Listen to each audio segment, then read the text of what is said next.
Bonjour à toutes et toutes, bonjour à toutes.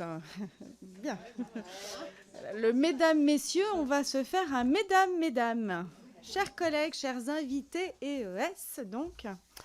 Particulièrement heureuse d'ouvrir cette table ronde. Elle est organisée par notre délégation dans le cadre de notre mission d'information sur l'accompagnement des victimes de violences sexistes et sexuelles que nous lançons. Nous avons l'honneur d'accueillir aujourd'hui Madame Miné Gounbaye, directrice générale de la Fédération nationale Solidarité Femmes, Anne-Cécile Melfer, présidente de la Fondation des femmes, Madame Clémence Pajot, directrice générale de la Fédération nationale des centres d'information sur les droits des femmes et des familles. Nous avons également Madame Emmanuelle Piette, qui est cofondatrice présidente du collectif féministe contre le viol, et Madame Claire Quidet, présidente du mouvement d'UNI. Je tiens d'abord à vous remercier toutes très sincèrement pour votre présence et au-delà, évidemment, pour votre engagement toujours important sur nos questions. Car si nous sommes réunis ici aujourd'hui, c'est aussi parce que votre action, depuis des décennies, a permis de faire progresser la loi, de faire progresser le droit. C'est la reconnaissance sociale des violences et l'accompagnement concret des victimes, l'accompagnement concret quotidien des victimes. Les violences sexistes et sexuelles, elles ne sont pas des faits isolés, elles s'inscrivent dans un continuum de violences qui va du sexisme ordinaire, du harcèlement, des violences psychologiques jusqu'aux violences physiques, au viol, au féminicide et au système d'exploitation. Ce continuum rappelle que ces violences ne relèvent ni de l'exception ni du fait divers.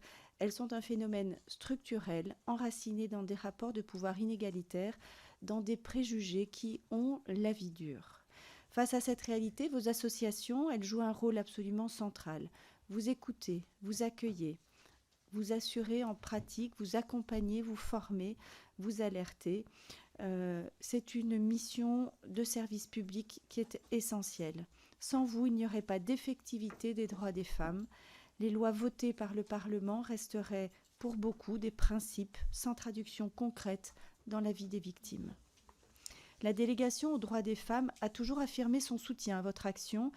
Lors de l'examen du projet de loi de finances, plusieurs amendements ont été déposés pour renforcer les moyens qui vous sont alloués, car nous savons que l'augmentation des signalements et des demandes d'accompagnement ne peut être absorbée sans ressources pérennes et suffisantes. Nous avons pleinement conscience que vos structures sont en tension, alors même que vous répondez à une urgence sociale permanente. Nous ne pouvons pas non plus ignorer le contexte dans lequel vous agissez, la montée des mouvements masculinistes, les stratégies de désinformation, les tentatives d'intimidation visant les militantes, les associations et les dispositifs d'aide constituent un problème majeur.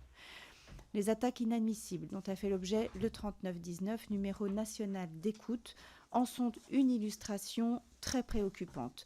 Les réseaux masculinistes gagnent en visibilité et en influence. Ils contestent les politiques publiques de lutte contre les violences et ils cherchent à fragiliser celles et ceux qui les portent. Il nous faut réagir collectivement. Il en va de la sécurité des femmes, mais aussi de la solidité de notre démocratie. Cette audition intervient par ailleurs à un moment important pour notre délégation. Nous venons de lancer une mission d'information sur le coût des violences sexistes et sexuelles et l'accompagnement des victimes. Ce coût est immense, humain d'abord, pour les victimes et leurs enfants. Le coût, il est aussi social, sanitaire, judiciaire, économique pour l'ensemble de la collectivité.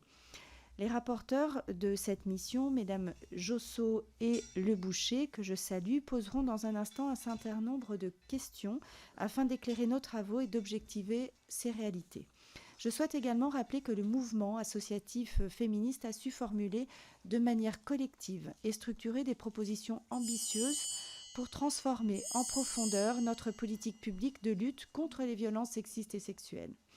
Les 140 propositions portées par les associations pour lutter contre les violences constituent un socle programmatique particulièrement riche. Elles dessinent une approche globale articulant prévention, protection, répression, formation, hébergement, santé, éducation et moyens budgétaires. Elles traduisent une expérience de terrain irremplaçable. À cet égard, la délégation réaffirme son attachement à l'idée d'une loi cadre globale sur les violences sexistes et sexuelles qui permettrait de donner cohérence, lisibilité et stabilité à l'action publique en inscrivant dans la durée des engagements clairs en matière de moyens, de coordination interministérielle et d'évaluation. Je souhaiterais, avant de vous donner la parole, formuler quelques questions. D'abord, vous êtes nombreuses à faire l'objet d'intimidations, de campagnes de harcèlement, de violences en ligne.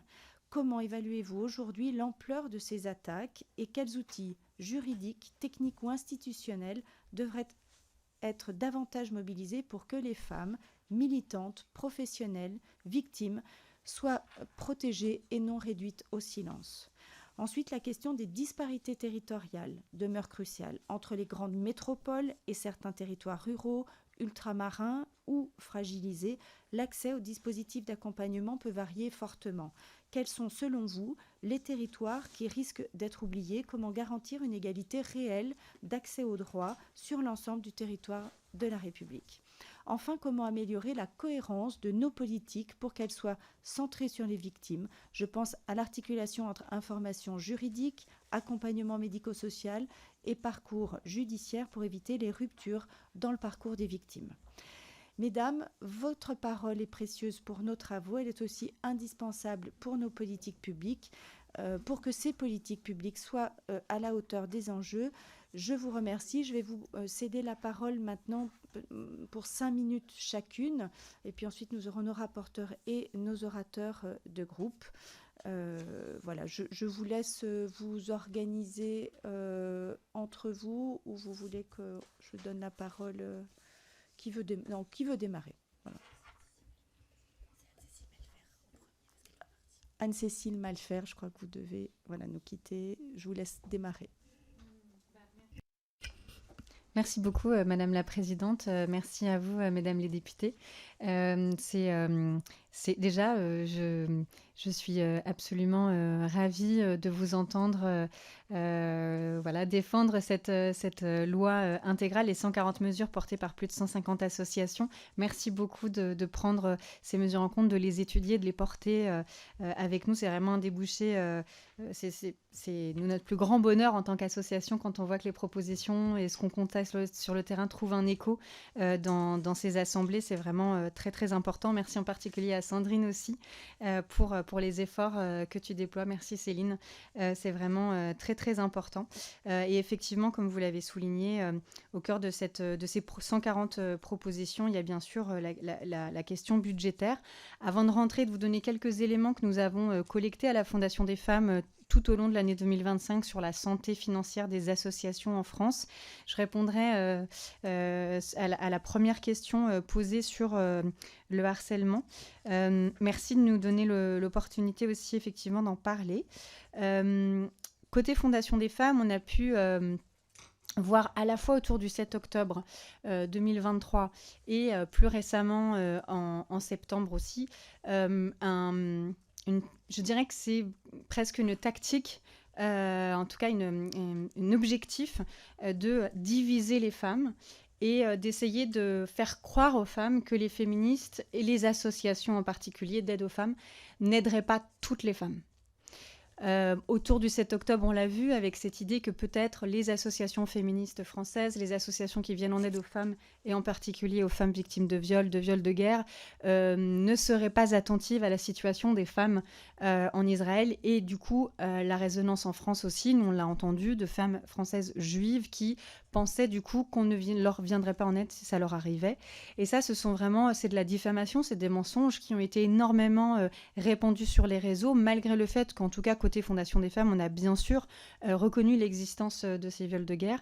Et bien en fait, c'est comme si on parlait dans le vent et que ces messages en fait étant répétés, amplifiés, y compris par certains médias privés qui caricaturent le mouvement féministe, eh bien ça a fait beaucoup de mal.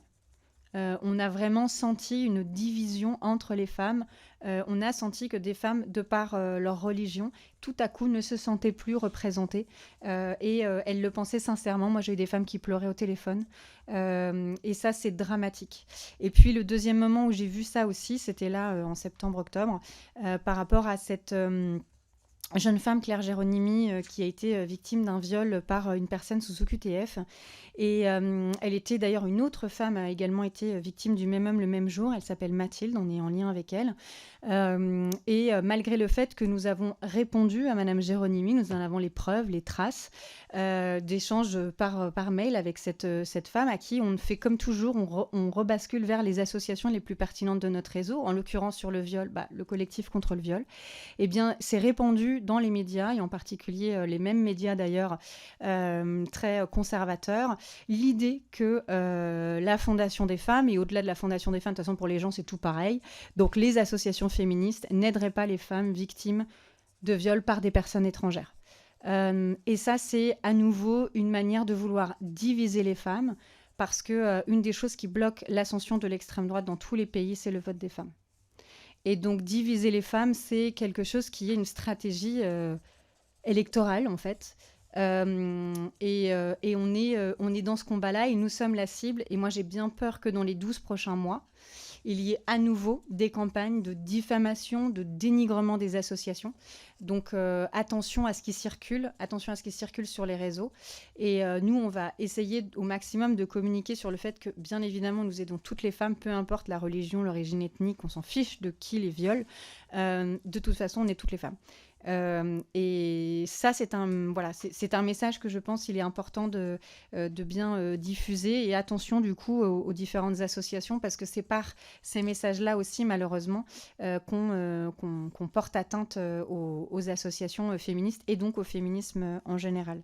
Je n'ai pas la baguette magique, je ne sais pas comment vous pouvez nous aider, mais toute idée est bonne à prendre. Donc si vous avez des solutions sur comment faire quand on est victime de ce genre de vague de diffamation, de folie furieuse, voilà, en tout cas, moi, pour le moment, je n'ai pas la recette magique. On se les prend et on... voilà. Mais voilà, si vous savez comment faire, moi, j'ai besoin de conseils. Et donc du coup, j'enchaîne si ça vous va sur la deuxième partie de votre question. Donc effectivement, le sujet budgétaire, il est central. Alors nous, c'est vrai qu'à la Fondation des femmes, on s'est créé d'abord et avant tout sur cette question, puisque on fête nos 10 ans. Donc nous, on n'a qu'une décennie. Tout à l'heure, vous avez dit des décennies. Nous, on n'a qu'une décennie. Mais en 2026, c'est nos 10 ans. Et on s'est créé sur cette question des moyens dédiés aux associations féministes. On a vu en 10 ans à quel point les discours féministes, les analyses féministes, la prise de conscience de la société a été énorme. Ça a débouché sur une augmentation du nombre de plaintes, une qui est très très bonne, une augmentation aussi du nombre de femmes qui du coup osent se diriger vers les associations.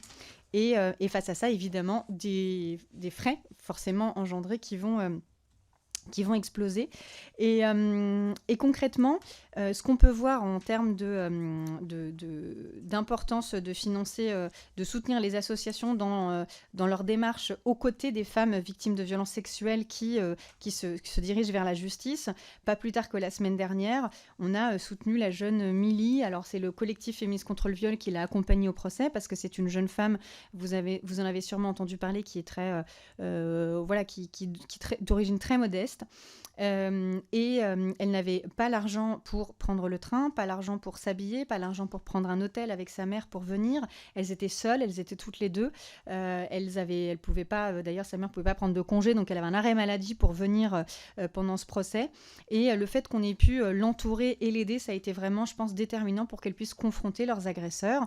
C'est également tout ce qu'on fait au niveau du procès contre la pornographie, donc en finançant ces collectifs d'associations. Et je sais que le ministère des Femmes finance également en partie toute l'action des associations auprès de plus de 70 victimes qui, ensemble, portent plainte sur les procès dont vous avez évidemment entendu parler, French Boukake par exemple et Jackie et Michel. Donc c'est tout un accompagnement social, parce que ce sont des agresseurs qui vont cibler des femmes déjà extrêmement vulnérables. Et si nous n'étions pas là, pour financer, si les associations n'étaient pas là pour faire cet accompagnement qui n'est pas que juridique, eh bien ces femmes, elles ne pourraient pas aujourd'hui faire face à ces agresseurs. Et ce sont des procès qui sont utiles pour elles, mais qui sont en train de changer la société. Donc quand on investit dans la justice auprès de ces femmes, on est en train de les aider, et ça c'est bien, mais on est aussi en train de faire progresser l'ensemble de la société. On aurait tort de penser que la justice, c'est uniquement un sujet pour les personnes, c'est vraiment, et c'est pour ça qu'on tient d'ailleurs aux cours d'assises, on tient au caractère public, on tient au procès, c'est parce que ça permet à la société dans son ensemble de progresser. C'est d'ailleurs ce que montre le procès Pellico, qui permet aussi d'ouvrir les yeux, alors là carrément au monde entier, sur un certain nombre de problématiques que les féministes dénoncent depuis longtemps. Donc ces associations, on en a besoin, d'accompagner les femmes dans ces procès-là et dans la justice. Alors à leur demande, en 2025, on a mené une étude, puisque en juin 2025, les grands réseaux associatifs nous ont sollicité à la Fondation des femmes pour qu'on puisse mener une étude sur la réalité de leurs difficultés. Des difficultés du secteur, des résultats, donc on a fait une enquête sur 150 associations, des résultats confirmés ensuite en décembre 2025 sur 400 associations qui avaient candidaté à des appels à projets de la Fondation des femmes. En gros, on observe une moyenne de baisse des subventions de 18%. Sur les 400 associations qui nous ont demandé de l'aide en décembre 2025, 38% craignaient un déficit. Et ce qu'il faut savoir, c'est que les associations féministes, les associations d'aide aux femmes, ce sont vraiment des petites structures. On n'est pas comme d'autres secteurs probablement du champ médico-social. On est sur des toutes petites associations. Et donc, quand il y a non seulement une baisse, mais ne serait-ce que juste un retard de subvention, un retard de versement, un gel de subvention, ça peut être quelque chose qui les mène carrément à la faillite. À minima, comme le disait notre rapport que je vous invite à... Enfin, je pense que vous l'avez déjà, mais en tout cas, je redirai juste quelques chiffres. 71% des associations de l'étude que nous avions faite à l'été 2025 nous témoignaient d'une situation financière dégradée. Et pour 50% d'entre elles, évidemment, elles ont fait quelque chose face à ça. Et donc, pour 50% d'entre elles, il y avait une baisse ou un arrêt de certaines activités ou services. Et rappelons-nous qu'il y a 3 fois plus de plaintes, qu'il y a 3 fois plus de personnes qui les sollicitent. Et du coup, quand on arrête un certain nombre d'actions, d'activités, en particulier dans les territoires les plus isolés, on est vraiment sur une mise en danger en fait de femmes qui n'ont plus accès à certains services qui sont pour certaines une question de vie ou de mort. Alors comment ça se fait ? C'est pas que l'État, évidemment, les associations sont financées par plusieurs partenaires. C'est d'abord et avant tout les communes et les départements qui sont en grande difficulté, certes, mais du coup, on voit que quand il y a une difficulté financière, assez rapidement, ça va retomber sur les sujets égalité femmes-hommes, droits des femmes. Et ça, c'est quelque chose qui est malheureusement assez connu. D'ailleurs, le budget du ministère des droits des femmes est le plus petit budget de l'État. Il a augmenté, donc là il atteint 95 millions d'euros dans le PLF 2026, dans le budget 2026, maintenant il a été voté. Donc on peut se dire c'est bien, c'est une augmentation de 1,7%, donc elle n'est pas gigantesque, surtout au regard de l'inflation, elle est surtout pas gigantesque au regard des années précédentes où on avait une moyenne de 22% d'augmentation. Donc on est clairement sur un stop à l'augmentation. On n'est pas encore à une baisse réelle, quoique quand on regarde le détail de ce budget, ce qu'on va voir, c'est que dans ces 95 millions d'euros, certains dispositifs augmentent, et donc comme il n'y a pas une augmentation de l'enveloppe globale, c'est au détriment en interne de cette enveloppe de certains postes budgétaires, et en particulier, moins 47% dans le BOP 137, il y a moins 47% sur la ligne dédiée à la communication, aux campagnes de communication gouvernementale. Un exemple très, très simple, Caroline Darian qui souhaite faire une grande campagne sur la soumission chimique, elle a besoin de 70 000 euros, c'est pas énorme, elle n'arrive pas à les trouver. Et puis il y a aussi une baisse de 2,3% d'accès aux droits, donc ça c'est directement tout ce dont on est en train de parler, c'est une petite baisse, mais sur des petits budgets, sur des petites associations, et donc ça peut être vraiment très, très, très délétère. C'était 184 millions d'euros au total, le budget pour la lutte contre les violences faites aux femmes en 2023. Donc ça comprend tous les budgets qu'on a réussi à agréger. Évidemment, ça comprend l'hébergement, c'est la plus grosse partie, la justice, la police, etc.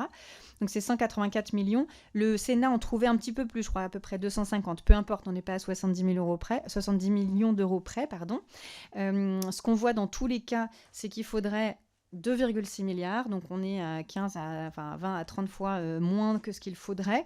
Et un exemple tout simple, et je m'arrêterai là-dessus, les LAO, donc les lieux d'accueil et d'orientation, qui sont le maillage en fait territorial, l'accueil, la porte d'entrée physique pour les associations. Il faudrait une augmentation de fois 19, donc je ne sais pas de combien de pourcents du coup, de beaucoup de pourcents, fois 19 du budget des lieux d'accueil et d'accompagnement, avec une traduction là très concrète qu'on a vue en septembre 2025.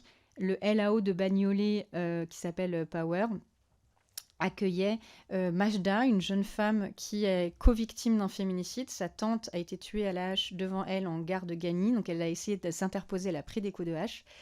Du coup, la maison, tout était, l'appartement scellé, etc. Donc elle a dû, donc elle est aujourd'hui à la rue. Elle n'avait pas de papier à ce moment-là, donc pas possible de rentrer dans des dispositifs. Elle est handicapée à cause de ses coups de hache. Et donc, elle est hébergée dans des hôtels financés entièrement par du mécénat privé par la Fondation des femmes depuis septembre. Elle n'a pas 1 euro. Donc, c'est le LAO de Bagnolet qui doit essayer de réunir quelques moyens pour qu'elle puisse se faire des pattes. Et on est vraiment sur une situation évidemment dramatique, mais ces situations-là, elles existent. Et si les associations ne sont pas là, donc là, on se bat et a priori, on devrait réussir à faire en sorte qu'elle ait enfin des papiers, parce que quand même, acte de bravoure, s'interposer devant un mec avec une hache, il faut quand même y aller. Et donc, on espère qu'elle sera bien régularisée comme on le demande. Et en tout cas, ce qui est sûr, c'est qu'en attendant, ce LAO de Bagnolet lui sauve la vie. Sinon, elle serait sous les ponts, handicapée, après avoir pourtant été une héroïne. Merci. Merci pour ce témoignage. Floriane, vous vouliez compléter quelque chose? Non. Alors, merci. Je laisse la parole à Mine Gounbaï avec tout notre témoignage pour les difficultés que vous vivez actuellement. Merci beaucoup, merci pour l'organisation de ce temps de rencontre. Effectivement, alors on est plusieurs autour de la table et je savais aussi quels étaient les propos peut-être que certaines collègues porteraient plus particulièrement. Donc j'ai dû faire des choix puisque notre temps est relativement court. Alors peut-être pour rappel, la Fédération Femmes, c'est un réseau de 83 associations sur tout le territoire et qui gère notamment le premier réseau d'associations spécialisées dans l'hébergement des femmes victimes de violences conjugales. C'est un réseau qui a été créé il y a maintenant à peu près plus de 40 ans et qui, depuis le début, effectivement, lutte contre les violences conjugales. Et ce que nous vivons actuellement au 39-19, effectivement, même si ça a été accru ces derniers temps, est quelque chose qu'on a pu retrouver à d'autres moments de l'histoire, mais j'y reviendrai. Alors peut-être juste quelques chiffres sur les femmes accueillies à la Fédération Solidarité Femmes aujourd'hui. En 2024, c'est près de 80 000 femmes qu'on a accueillies dans le cadre de nos dispositifs d'accueil de jour. C'est plus de 8 000 femmes et enfants qui ont été hébergés. Et c'est sur l'année 2024, mais 2025 se confirme malheureusement avec plus de 100 000 appels pris en charge au 39-19. Et les chiffres 2025 qui seront consolidés dans quelques jours nous témoignent que les appels ont encore augmenté sur la ligne. Ça représente 1500 salariés et bénévoles, également le réseau. J'insiste sur ce chiffre parce que je parlerai un petit peu du coût des violences pour les professionnels de nos réseaux. Alors, Anne-Cécile l'a dit tout à l'heure, la Fondation des femmes, avec le concours des associations féministes, ont tenté d'apporter des réponses sur le coût des violences faites aux femmes, entre 2,5 milliards et 3,6 en fonction des études auxquelles on se réfère. Mais plus que de parler de ça, effectivement, moi aussi, je vais essayer de revenir à des choses très concrètes et des illustrations très concrètes sur des dispositifs. Notre fédération est spécialisée dans la lutte contre les violences conjugales et effectivement, en 2019, du fait du Grenelle des violences, il y a eu effectivement une mise en avant et des politiques publiques, notamment dans les mesures du Grenelle, qui ont pu effectivement prendre en compte de manière plus efficiente certaines politiques publiques. En revanche, sur la question des violences sexuelles, mais ça je laisserai mes collègues en parler, évidemment il y a encore des angles morts, donc je pense qu'à cet égard cette audition elle est importante, mais sur la question des violences conjugales, malheureusement on partait de très loin, donc les besoins malgré ce Grenelle, malgré des mesures et malgré quelques avancées, reste pour nous très insuffisant. Peut-être aussi dire que autour de la table, on est plusieurs associations en capacité, si on réunit tout le public qu'on accueille, de pouvoir dire qu'on accueille des millions de femmes. Malheureusement, aucune d'entre nous serait en capacité de dire quel est le parcours type d'une femme victime de violence, parce qu'il n'y a pas aujourd'hui d'études sur c'est quoi le parcours type d'une femme. Si on prenait un exemple, une femme appelle le 3919 pour la première fois, elle appelle cette instance-là pour parler des violences qu'elle subit, eh bien on n'est pas en capacité de tracer tout son parcours. Ou alors une femme pousse la porte d'un CIDFF et ensuite tout ce qui se déroule pour elle, l'accueil par une juriste, ensuite peut-être le dépôt d'une plainte, ensuite l'accueil dans un centre d'hébergement, le relogement. Tout ça aujourd'hui, malheureusement, on n'est pas en capacité de le dire. On a chacune des bouts de ce parcours-là. Donc ma première recommandation d'emblée en introduction, ce serait qu'on puisse un jour collectivement, avec l'appui de l'État, pouvoir évaluer c'est quoi ce parcours de la femme ou des femmes victimes de violences, sachant que ce parcours dit type n'est évidemment pas type puisque toutes les femmes ont des situations très particulières. Dans la question qui nous était posée sur les problématiques générales auxquelles sont confrontées les associations du réseau, je voudrais aussi en préalable parler des disparités territoriales qui restent très marquées et qui sont très préoccupantes, notamment dans les territoires ruraux et dans les DROM, avec des inégalités d'accès aux dispositifs de protection, la délivrance des ordonnances de protection, la mise en place des TGD et également le manque d'implication parfois des acteurs sur les territoires.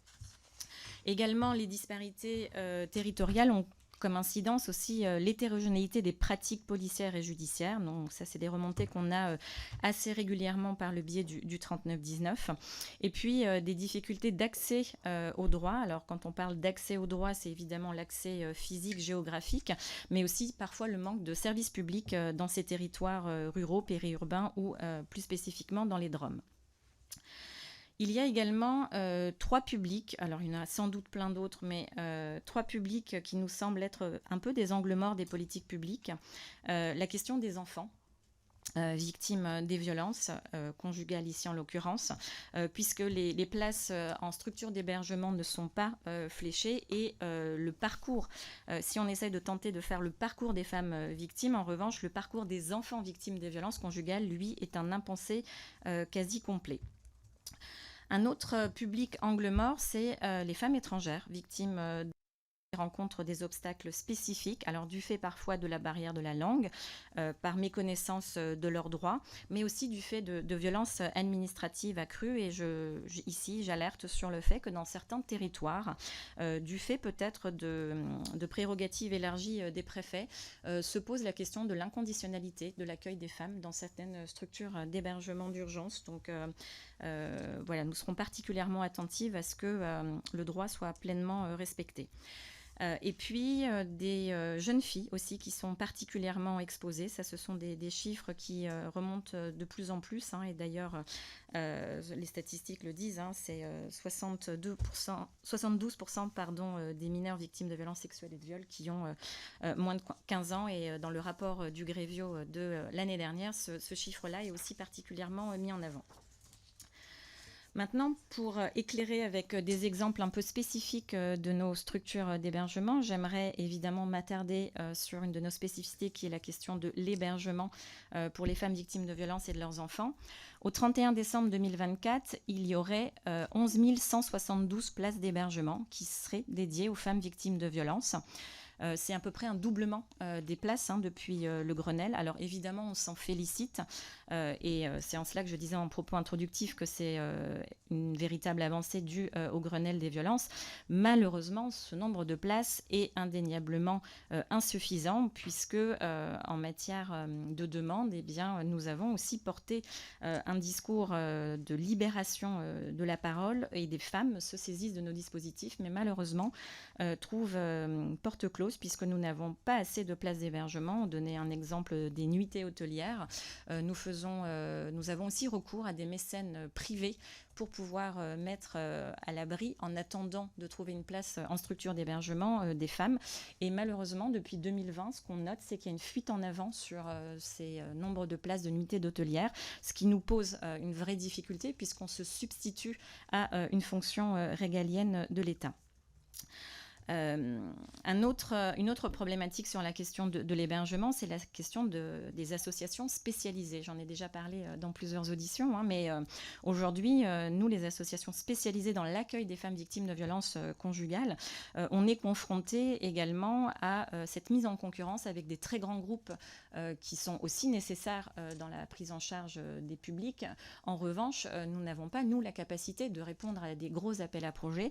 Et dans la réforme de la tarification qui est en train de se mettre en place, il y aura différents niveaux de tarification et notamment l'obligation de répondre à des AMI. Et du coup, le coût de ces AMI, semble-t-il, est relativement faible et ne viendra pas nous permettre, à nous, associations spécialisées qui mettons en place un accompagnement holistique, de pouvoir y répondre convenablement.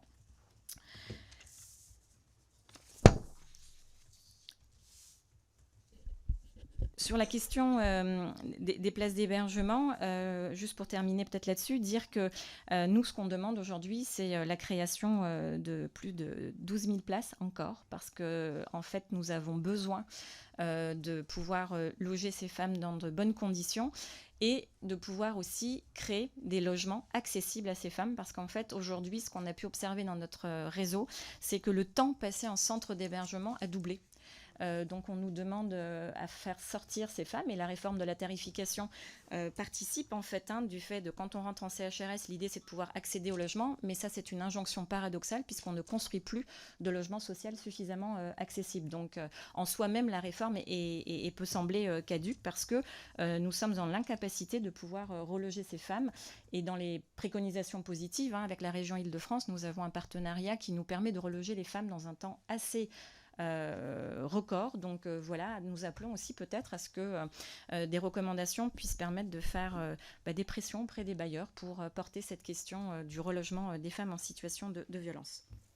Merci infiniment. Alors bon j'avais pour encore un dernier point, alors je laisse passer parce que je sais que Clémence abordera les TGD et l'aide universelle. Simplement sur la question du coût pour nos professionnels. On a parlé du coût pour les femmes, des dispositifs qui dysfonctionnent. La question du coût pour, par exemple, les écoutantes du 3919. C'est un dispositif qui repose sur l'écoute, l'information, l'orientation. Malheureusement, aujourd'hui, quand elles doivent orienter vers les associations de terrain, toutes les associations qui sont là autour de la table, eh bien, malheureusement, pour avoir un premier rendez-vous, il faut beaucoup de temps. Et donc, les femmes rappellent au 3919 et donc remettent en question, même parfois, le dispositif en disant vous nous orientez vers des associations, mais on trouve porte close, on n'a pas suffisamment de possibilités d'aller en structure d'hébergement. C'est aussi une écoute qui a changé parce qu'il faut mesurer que l'ampleur des violences, ou en tout cas les témoignages des femmes, s'apparentent de plus en plus sur le terrain, mais aussi au 3919 à des actes de torture ou de barbarie. Ça ressort très clairement dans notre dernier rapport, encore une fois. Les attaques masculinistes, vous en avez parlé. Nous, ça nous oblige de renforcer la question de la prise en charge des risques psychosociaux pour nos professionnels. Et ça, c'est valable au 3919 comme dans les structures qui sont les nôtres, puisque aujourd'hui, on a vraiment du mal à recruter sur le terrain parce que, le travail social, vous le savez, ne paye pas. Et 2, il y a une crise du sens du travail social, puisque les travailleurs sociaux n'arrivent pas à apporter de réponses concrètes parfois aux femmes victimes. Donc ça, c'est aussi très important de le prendre en compte. Et je finirai là-dessus. Un coût qu'on n'évalue pas, mais je pense que dans le cadre de la montée des extrêmes, ce serait intéressant qu'on se pose la question de savoir quel est le coût des violences faites aux femmes pour notre démocratie. Dans un moment où il y a une montée des extrêmes et où on attaque les institutions qui sont quand même les pare-chocs sociaux pour beaucoup de femmes, il serait intéressant quand même qu'on se pose la question de ce que disent les violences faites aux femmes de notre démocratie. Merci pour votre intervention. On est au cœur de notre mission. Mesdames, merci infiniment. La parole à Clémence Pajot pour le FNCIDFF. Merci Madame la Présidente. Merci de votre invitation et de votre écoute. Je vais essayer de dire des choses complémentaires à ce qui a déjà été dit dans la mesure du possible. Alors les centres d'information sur les droits des femmes et des familles, c'est un réseau qui existe depuis plus de 50 ans et qui a pour mission de favoriser l'autonomie des femmes et de promouvoir l'égalité femmes-hommes dans le cadre d'un agrément qui nous est confié par l'État et qui dépend du Code de l'action sociale et des familles.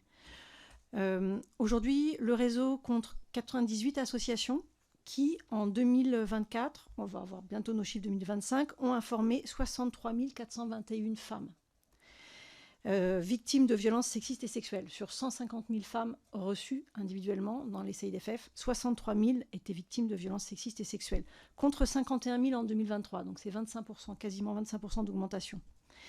Et la demande adressée à nos juristes, pour la première fois en 2024, la première demande qui est adressée, c'est les violences. Jusqu'à 2024, donc c'est quand même 50 ans d'histoire, c'était les droits de la famille. Je me sépare, je divorce, quelle est la procédure ?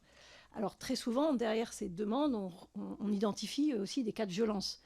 Donc le fait de proposer une information juridique plus large sur les droits permet du repérage de manière assez significative, puisqu'on 70% des femmes victimes de violences sexistes et sexuelles accueillies dans les CIDFF ont été repérées dans le cadre d'une information juridique plus large sur le droit de la famille. Parmi les démarches qui sont entamées par les victimes, on en a 40% qui nous sollicitent pour un dépôt de plainte de main courante ou de procès-verbal de renseignement judiciaire, 9% concernant l'aide juridictionnelle, et puis dans des plus faibles mesures, elles arrivent avec vraiment une demande d'ordonnance de protection, de téléphone grave danger ou de bracelet anti-rapprochement.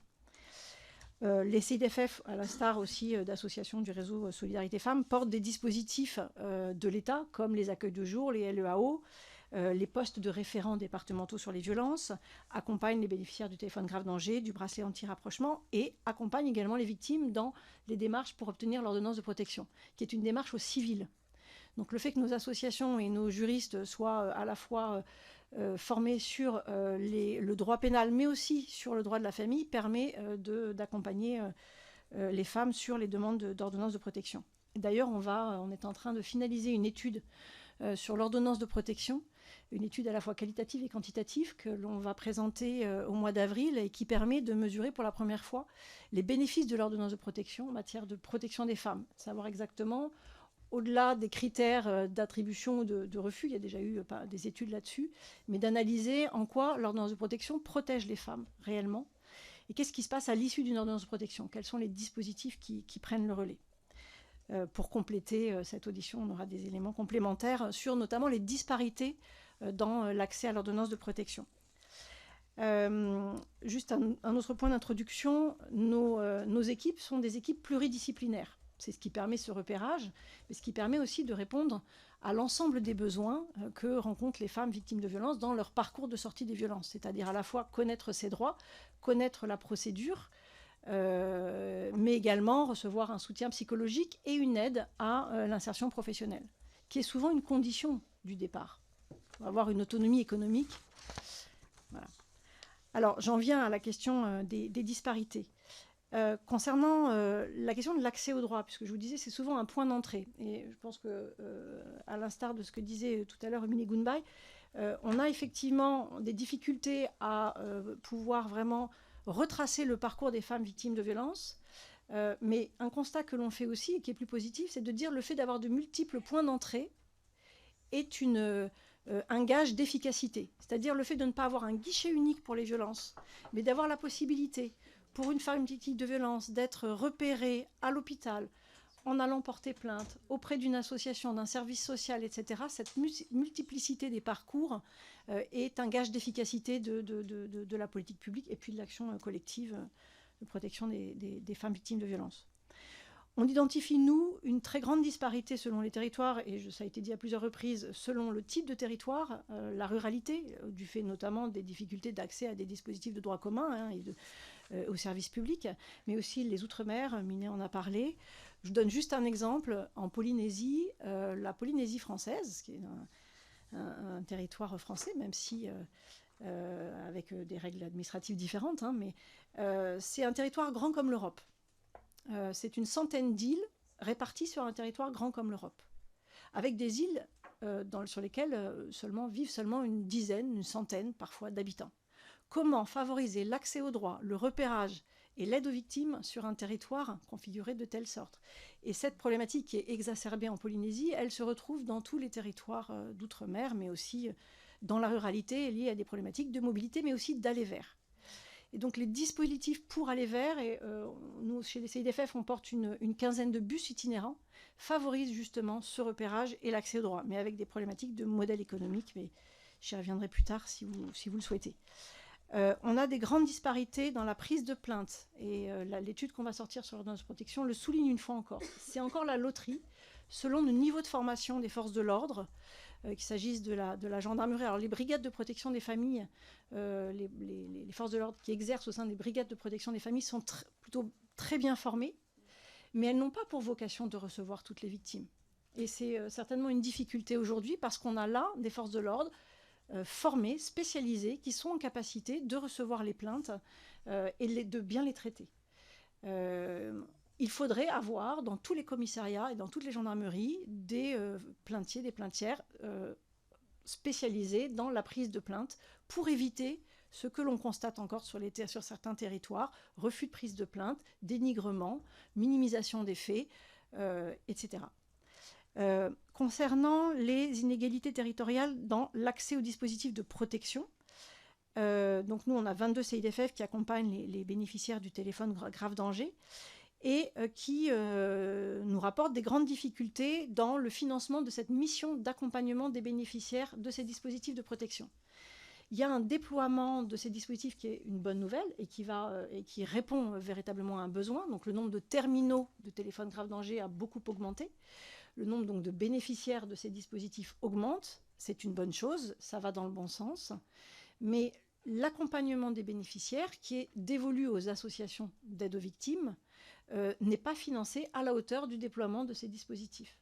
Donc ça, c'est une problématique de politique publique, c'est-à-dire qu'on prévoit le déploiement du matériel, mais pas de l'accompagnement humain face à des personnes qui sont en grave danger. Donc nos professionnels peuvent se retrouver en très grande difficulté quand elles ne sont plus en capacité d'accompagner l'ensemble des bénéficiaires qu'elles ont la responsabilité d'accompagner et qui sont pourtant en très grave danger. On a estimé, nous, le coût de l'accompagnement de bénéficiaires de téléphone grave danger à 1 300 € pour un suivi sur 6 mois et 1 100 € pour les bracelets anti-rapprochement. Il faudrait que les financements reçus, puisqu'il y a une prévision... C'est pas cher, non. C'est pas cher, mais certaines de nos associations reçoivent des financements qui sont bien en dessous de ces montants-là. Je vais essayer d'aller vite. On a également une problématique de financement de l'accompagnement global, dont parlait aussi tout à l'heure Mine Gunbay. C'est-à-dire que ces équipes pluridisciplinaires qui permettent d'accompagner efficacement les femmes dans la sortie des violences et de les protéger nécessitent des cofinancements qui viennent aussi bien du programme 137 que de la justice, du FIPD, des ARS, de la CAF. Donc c'est un morcellement des financements avec des très grandes disparités, encore une fois, sur les territoires. On a un problème de modèle économique. Nos associations reçoivent un agrément en tant qu'association d'aide aux victimes spécialisée de la part du ministère de la Justice, mais sans les financements qui permettent de financer justement cet accompagnement global. On a un problème de cohérence, mais aussi de lisibilité de ces financements dans le projet, d'ailleurs dans le projet dans le budget de l'État. Pardon, je cherchais le terme. Et notamment, je vous donne l'exemple des postes de psychologues qui sont indispensables dans la conscientisation, pour permettre aux femmes de conscientiser les violences qu'elles subissent et pour recevoir une première aide psychologique, et qui sont extrêmement difficiles à financer. On a d'ailleurs des ARS qui se désengagent et cela nous inquiète beaucoup. Je vais terminer sur 3 points. Le financement du psychotrauma pour les victimes de violences sexistes et sexuelles qui, selon les territoires, l'offre de soins en psychotrauma est extrêmement hétérogène. Elle est très en dessous des besoins. Elle devrait être gratuite, remboursée à 100% pour les victimes de violences sexistes ou sexuelles. Or, aujourd'hui, ce qu'on constate, c'est que l'offre est très en dessous, tout simplement, des besoins. Le coût des procédures est un réel frein pour les femmes victimes de violences sexistes et sexuelles. L'accès à l'aide juridictionnelle est très limité. Donc là, il y a une problématique de plafond qui devrait être élevé pour permettre à des femmes qui n'ont pas les moyens de financer une procédure, enfin de payer un avocat ou une avocate, puissent quand même s'engager dans une procédure si elles le souhaitent. Il y a également une très grande disparité. Ah, c'est un rappel. Dans l'accès aux UMJ, mais je pense que mes collègues en parleront, je me tourne vers Emmanuel Piette. Non, oui. Tant mieux. Et puis je voulais juste finir sur les violences économiques, parce que la conséquence des violences économiques, c'est une augmentation de la précarisation des femmes. Et ça aussi, c'est un coût important des violences. C'est les femmes qui perdent leur emploi ou qui ne sont pas en capacité de travailler, avec un enjeu très important, justement, de travailler avec les employeurs, les entreprises ou les employeurs publics, sur l'enjeu de maintien dans l'emploi des femmes victimes de violences sexistes et sexuelles pour justement limiter ce coût. Nous, on intervient, mais on n'est pas les seuls, avec d'autres associations, auprès des employeurs sur ces sujets-là. Et il y a effectivement peut-être à encourager, y compris par des dispositifs fiscaux, les entreprises à s'engager dans le maintien dans l'emploi des femmes victimes de violences sexistes et sexuelles. Voilà pour quelques pistes. Merci infiniment, Clémence. La parole à Emmanuel Piette pour le collectif féministe contre le viol. Oui, bonjour. Alors, on anime trois lignes téléphoniques Viol Femmes Information qui vient d'avoir 40 ans. Violence sexuelle dans l'enfance que nous avons créée pour la Civise qui permet aux garçons victimes de dire des choses aussi. Et du coup, on est passé à 20% d'appels de garçons sur cette ligne-là, parce qu'on s'appelle violence sexuelle. Donc là, on peut nous appeler Viol Femmes Information. C'était plus compliqué pour les garçons. Et puis, une petite ligne confidentielle que nous avons ouverte à la demande du ministère de la Santé pour les victimes de l'Oscornec. Alors, l'avantage d'être vieille, c'est qu'on voit les choses évoluer. Et moi, je trouve quand même que beaucoup de choses ont changé, et en bien quand même, parce qu'il y a 50 ans, on était toutes seules à s'occuper de violence et ça n'intéressait absolument personne. Donc là, maintenant, c'est au goût du jour de parler de violence et je trouve que c'est vraiment bien. Alors, par exemple, les plaintes, depuis 2010, elles n'ont pas cessé d'augmenter. Certaines années, de 30 à 40%. Mais les condamnations pour viol n'ont pas bougé, voire ont diminué, puisqu'en 2011, on était à 1600 condamnations pour viol. En ce moment, on est à 1000. Donc, il y a un vrai hiatus. Alors, c'est l'inflation, c'est sûr. Toutes ces bonnes femmes se plaignent, c'est épouvantable. Mais si je décrypte au fur et à mesure, déjà chez les policiers, il y a des refus de plainte. On a documenté ça pour la Cour des comptes. On leur a envoyé un petit rapport parce qu'ils disaient on n'arrive pas, donc on l'a à votre disposition. Mais on sait que c'est interdit de refuser les plaintes, mais c'est à longueur de temps qu'on ne prend même pas la plainte. Après ça, on la plaint et on ridiculise la personne, etc. Donc, il y a vraiment, nous, on ne voit pas d'autre solution que de créer des choses comme il y a en Belgique, où ils ne peuvent intervenir auprès de victimes de viol que des personnes volontaires sélectionnées, formées. Ça coûterait beaucoup moins cher, ça éviterait de former les X milliers de policiers et d'en avoir quelques-uns par département qui soient délégués à ça et qui sachent le faire et ne prennent pas les victimes pour soit des imbéciles, soit des menteuses, enfin tout ça quoi. Ça va continuer en justice et c'est vrai que les procès pour les enfants, alors je sais bien que ce n'est pas vos oignons, mais quand même, pour un enfant, la moyenne de temps entre une plainte pour viol et la fin de l'histoire, c'est 112 mois. 112 mois, presque plus de 10 ans. Il porte plainte à 7 ans. Il se farcira le violeur pendant 10 ans avant que ça soit fini. Et ça, c'est pas possible. Ça, vraiment, les enfants sont en train de payer un très lourd tribut. Nous, on fait 3 signalements par jour sur la ligne violence sexuelle dans l'enfance. Ce qu'on voit dans ces viols chez les jeunes ou chez les gens particulièrement fragiles, je pense à être violée une femme dans un hôpital psychiatrique par un patient, eh ben, elle le dit et on lui laisse le patient dans son service. C'est-à-dire que rien n'est fait pour protéger les personnes particulièrement fragiles. Ça, on peut s'améliorer sérieusement.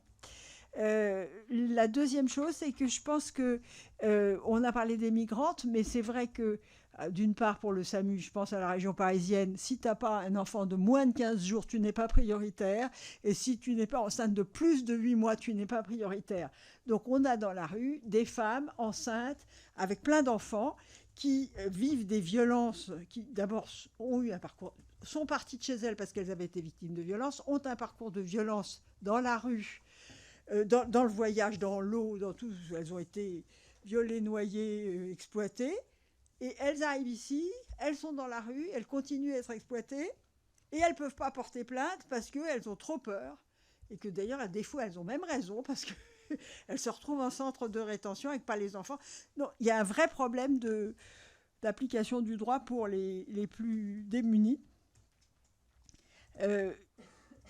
Alors, parlons des UMJ.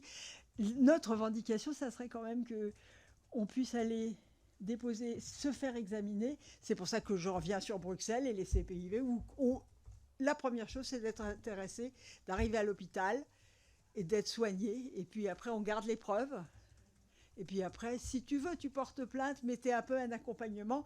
Et les policiers qui viennent, qui sont volontaires sélectionnés, formés en civil, ils arrivent, ils prennent la déposition et après même, ils peuvent te raccompagner dans une voiture banalisée parce que c'est une autre mentalité quand même. Et le résultat, c'est qu'en Belgique, 60% des personnes qui fréquentent ces centres portent plainte. Nous, on n'est pas à 10%. Et en plus, je ne vous parle pas de ceux qui ont été refusés parce que ça ne compte pas. Et dernière chose, des fois, on est quand même assez maltraité dans les UMJ. C'est vrai que le système des UMJ, il est compliqué parce qu'il a un double financement et que l'hôpital public qui gère et le tribunal qui paye, et il se tire la bourre. Et ça, longueur de temps, personne ne veut payer. C'est pour ça que si tu ne peux pas les déposer plainte, parce que qui c'est qui va payer? En vrai, la Sécu doit payer comme le reste. Hein. Bon, mais voilà. Donc il y a un vrai problème, et ça c'est un problème de fond. Si on n'arrive pas à régler ce problème de qui... Est-ce que c'est du soin? Est-ce que c'est de la justice? Est-ce que ça ne pourrait pas être les deux? On est quand même dans le dysfonctionnement assuré. Et puis alors, venons-en au psychotrauma et aux soins du psychotrauma. Comment dire? On avait fait pour le HCE à une époque un rapport sur les centres de psychotrauma. Et grosso modo, les centres qui ont été choisis pour soigner le psychotrauma étaient les gens qui s'occupaient des catastrophes. Donc, ils ne sont pas mauvais en psychotrauma de catastrophe. C'est-à-dire une bombe, une inondation, un truc, un coup, one shot. Mais alors, la violence qui continue, ça, ils ne veulent pas. Ça continue, ce n'est pas la peine, on ne veut pas traiter, c'est post-traumatique. On a eu des réponses comme ça quand même. Et donc, je pense qu'il y a vraiment à les améliorer. Pour le Scornac, on a eu très peu d'appels, mais quand même des gens qui cherchaient des lieux de soins. Et comme ça avait été annoncé, pas mal de centres de psychotrauma nous avaient appelés en disant « nous les envoyez pas tous comme si on allait voir une inondation ». On n'a pas eu du tout. Mais quand même, on en a envoyé 4 sur 4 centres de psychotrauma. Et 4 fois, c'est un refus de soins qu'on a eu. C'est-à-dire, on lui a donné 4 psychiatres libérales à payer, ce qui quand même, sur un coup comme ça, je pense que c'est un peu la honte, et d'autres où on ne les a pas pris. Quoi. Donc je me dis, on n'est pas du tout à la hauteur. C'est vrai que c'est pour ça qu'ils sont en train de se créer des maisons des femmes, mais il y a toute possibilité d'amélioration au niveau de la prise en charge du psychotrauma. Voilà. Merci infiniment. Juste pour dire quand même, parce qu'il faut des bonnes nouvelles, nous, on a été relogés, nous ne baignons plus dans le caca. Je vous le dis parce que... voilà. Et c'est bien. Merci Emmanuel Piette. La parole à Claire Quidet pour le mouvement d'Uni. Merci beaucoup. Tu me laisses la parole. Merci beaucoup. Merci pour cette invitation. Donc, je vais juste rappeler que le mouvement d'Uni, c'est une association qui accompagne les personnes en situation de prostitution, victimes de traite et de proxénétisme. Dans 27 départements où nous sommes présents, mais on déborde parfois sur d'autres départements qui n'ont pas d'associations spécialisées. Et donc, nous accueillons, nous faisons des démarches d'aller vers pour aller à la rencontre des personnes prostituées sur les lieux de prostitution. Donc, ça veut dire beaucoup maintenant sur Internet, puisque la prostitution s'est évidemment déplacée depuis un certain nombre d'années dans l'espace numérique, en tout cas les annonces et les mises en relation. Alors, la majorité des personnes que nous accompagnons sont des personnes étrangères. Et ce sont évidemment très majoritairement des femmes, même si nous accueillons également dans une proportion moindre des hommes et des personnes trans également. Alors, à noter que les demandes d'accompagnement ont fortement augmenté ces dernières années. On peut sans doute y voir l'effet de la loi de 2016, où même si c'est encore pas très très connu par les personnes elles-mêmes, mais il y a quand même des choses qui circulent, c'est-à-dire qu'elles commencent à savoir qu'elles ont droit à des aides et du soutien pour pouvoir sortir de la prostitution, si elles le souhaitent en tout cas. Et puis, il y a eu aussi la crise sanitaire, donc, qui a marqué vraiment un arrêt des activités qui contraint, bien sûr, mais qui a permis à un certain nombre de personnes de prendre un peu de recul et de se rendre compte de la violence qu'elles vivaient au quotidien et de se dire que c'était pas possible d'y retourner, c'était plus possible. Donc, on a vraiment senti cette courbe énorme d'augmentation des demandes d'accompagnement et qui ne diminue pas, qui reste constante. Alors, peut-être un petit mot sur les attaques, puisqu'on en a parlé et plusieurs des associations présentes en ont fait état. Alors, on subit effectivement régulièrement des attaques à la fois contre nos locaux, c'est-à-dire des dégradations de locaux, contre les personnes aussi, avec des menaces. Évidemment, ça passe principalement sur les réseaux, mais y compris des menaces de mort. Alors, on sait bien qu'en réalité, il ne va sans doute pas se passer grand-chose, mais quand on est responsable de nos salariés, de nos accompagnantes sociales, dans nos lieux d'accueil, on est obligé de faire attention. Ça nous a amené plusieurs fois à devoir fermer pendant quelques jours des lieux d'accueil. Alors, c'est extrêmement difficile pour l'ensemble des personnes qui travaillent dans notre association.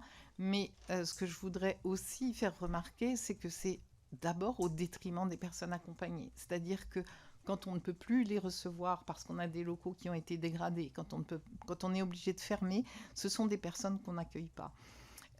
Les attaques, ce sont aussi parce que nous sommes une association qui porte les politiques publiques, celle de la France, c'est-à-dire la prostitution, c'est une violence et c'est un obstacle à l'égalité entre les femmes et les hommes.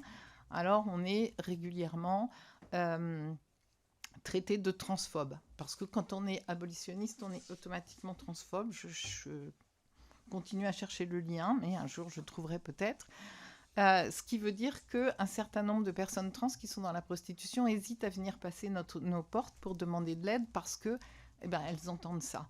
Et parfois, il faut vraiment qu'elles soient dans une situation désespérée, qu'elles aient essayé d'aller frapper à d'autres portes, dont des associations trans, justement, et de constater qu'en fait, elles allaient obtenir aucun soutien, qu'elles finissent par venir nous voir et qu'elles nous disent « Mais ça fait 1 an que je voulais venir, mais on nous a dit que vous étiez des associations transphobes, donc on n'est pas venu. » Et donc, voilà, ce que je veux dire, c'est que toutes les attaques qui sont faites à nos associations, les premières victimes en réalité sont les personnes et les femmes majoritairement victimes de violences qui ont un réel besoin de soutien et d'accompagnement.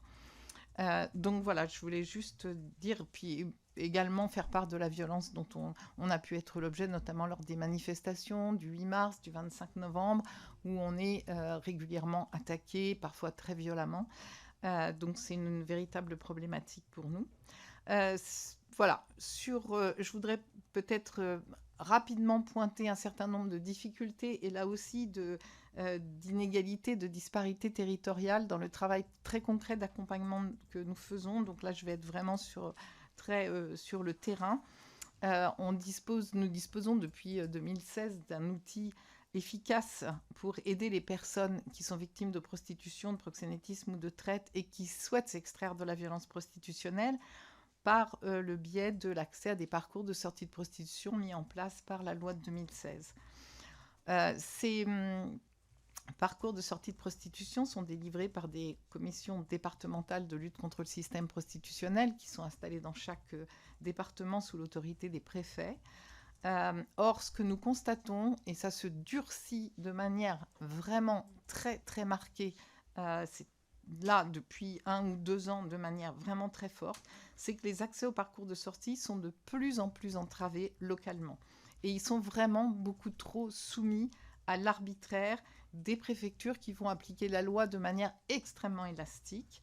Il en résulte un nombre conséquent de refus d'accès au parcours de sortie sous des prétextes qui ne sont absolument pas conformes à ce que prévoit la loi. Alors, ça va aller de madame à un compagnon. Donc, quand on a été dans la prostitution, on n'a plus le droit d'avoir un compagnon. Parce que, évidemment, si elle a un compagnon, c'est que c'est son proxénète.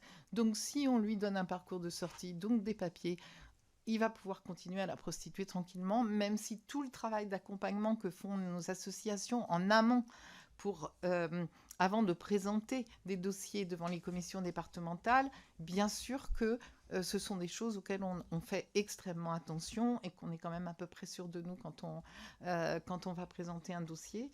On nous dit également que 4 ans plus tôt, la demande d'asile qu'avait faite cette femme a été refusée. Et il n'y a aucun rapport avec la demande de parcours de sortie de prostitution, d'autant plus qu'on sait très bien que lorsqu'elles font une demande d'asile très peu de temps après leur arrivée en France, donc amenée par un réseau, les récits de vie qu'elles produisent sont ceux qui sont écrits par les réseaux. Ils sont tous similaires, ils racontent tous la même chose.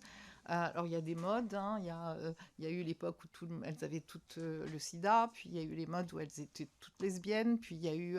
voilà, et c'est toujours pareil. Donc on sait que ces récits ne tiennent pas et que les refus d'asile reposent sur des bases qui n'étaient pas bonnes. Mais après, lorsqu'elles demandent un parcours de sortie de prostitution, il y a eu tout un travail d'accompagnement qui a été fait et on a retravaillé les récits de vie et on est au plus près que possible, en tout cas, de la vérité cette fois.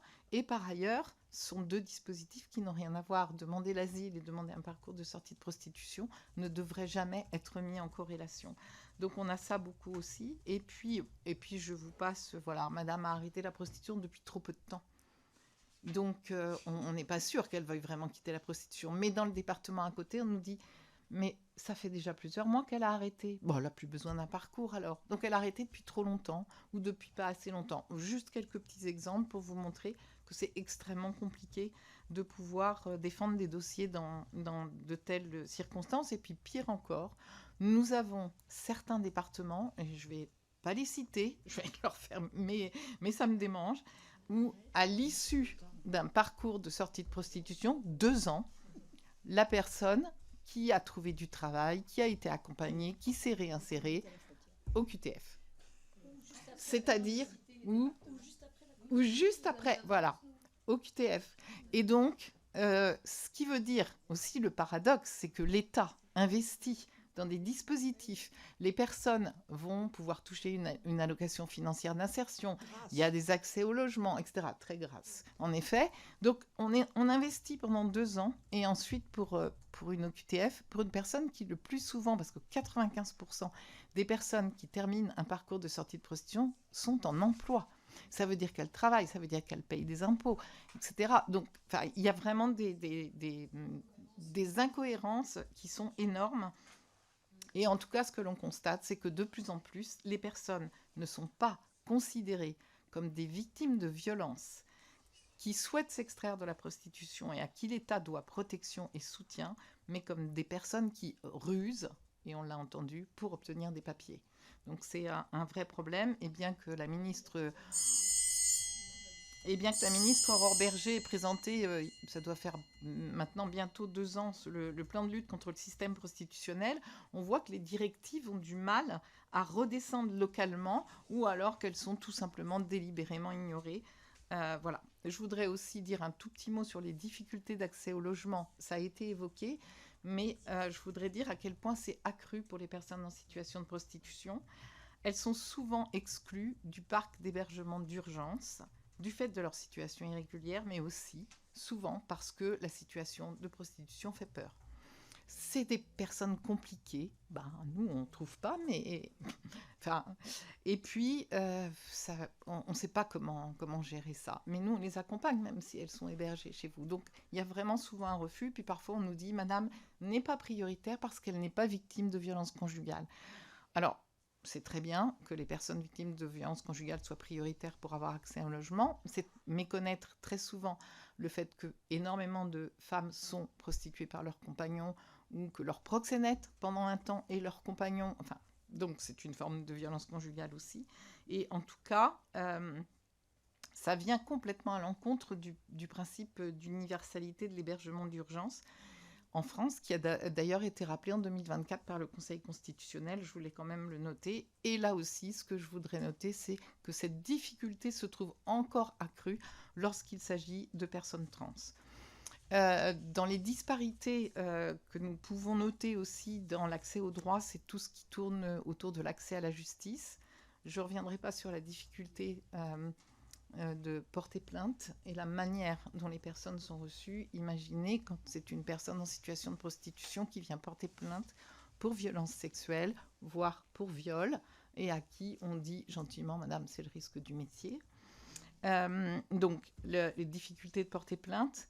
Dans le cadre de procès de proxénétisme, la qualification de traite est encore trop souvent ignorée par les magistrats. Ça a d'ailleurs été souligné dans le rapport d'évaluation de la France par le GRETA en 2022, parce qu'il semblerait qu'il n'y ait pas une véritable connaissance du fait que la traite n'implique pas toujours le franchissement d'une frontière, mais que la traite peut avoir lieu à l'intérieur d'un même pays. Et c'est le cas, en tout cas nous le constatons pour beaucoup de jeunes, très jeunes filles, parfois mineures, qui sont déplacées par ces nouveaux petits réseaux qu'on appelle de manière impropre le proxénétisme de cité, mais qui est plutôt du proxénétisme de proximité. Donc ça, c'est vraiment un problème aussi. Les circonstances aggravantes prévues par la loi pour les violences commises sur les personnes prostituées ne sont jamais retenues. Et le principe de non-sanction n'est jamais appliqué. Je rappelle qu'une personne victime de traite ne peut pas être condamnée pour des actes illicites commis pendant ou à cause de sa situation d'exploitation. Et ça, nous, c'est quelque chose que nous voyons régulièrement lorsque des femmes victimes d'un réseau, après 2 ou 3 ans, vont être amenées, on va leur demander d'encadrer 3 ou 4 autres jeunes femmes à leur tour, et qu'elles y sont souvent contraintes, et parfois elles n'y voient que cette solution pour enfin s'extraire de cette violence quotidienne un petit peu. Et du coup, elles sont arrêtées pour proxénétisme et condamnées, alors qu'elles sont bien dans une situation de traite où elles ont été contraintes de devoir jouer ce rôle, et que les réels proxénètes qui sont en arrière, au-dessus, voire ailleurs, eux, n'ont aucun problème.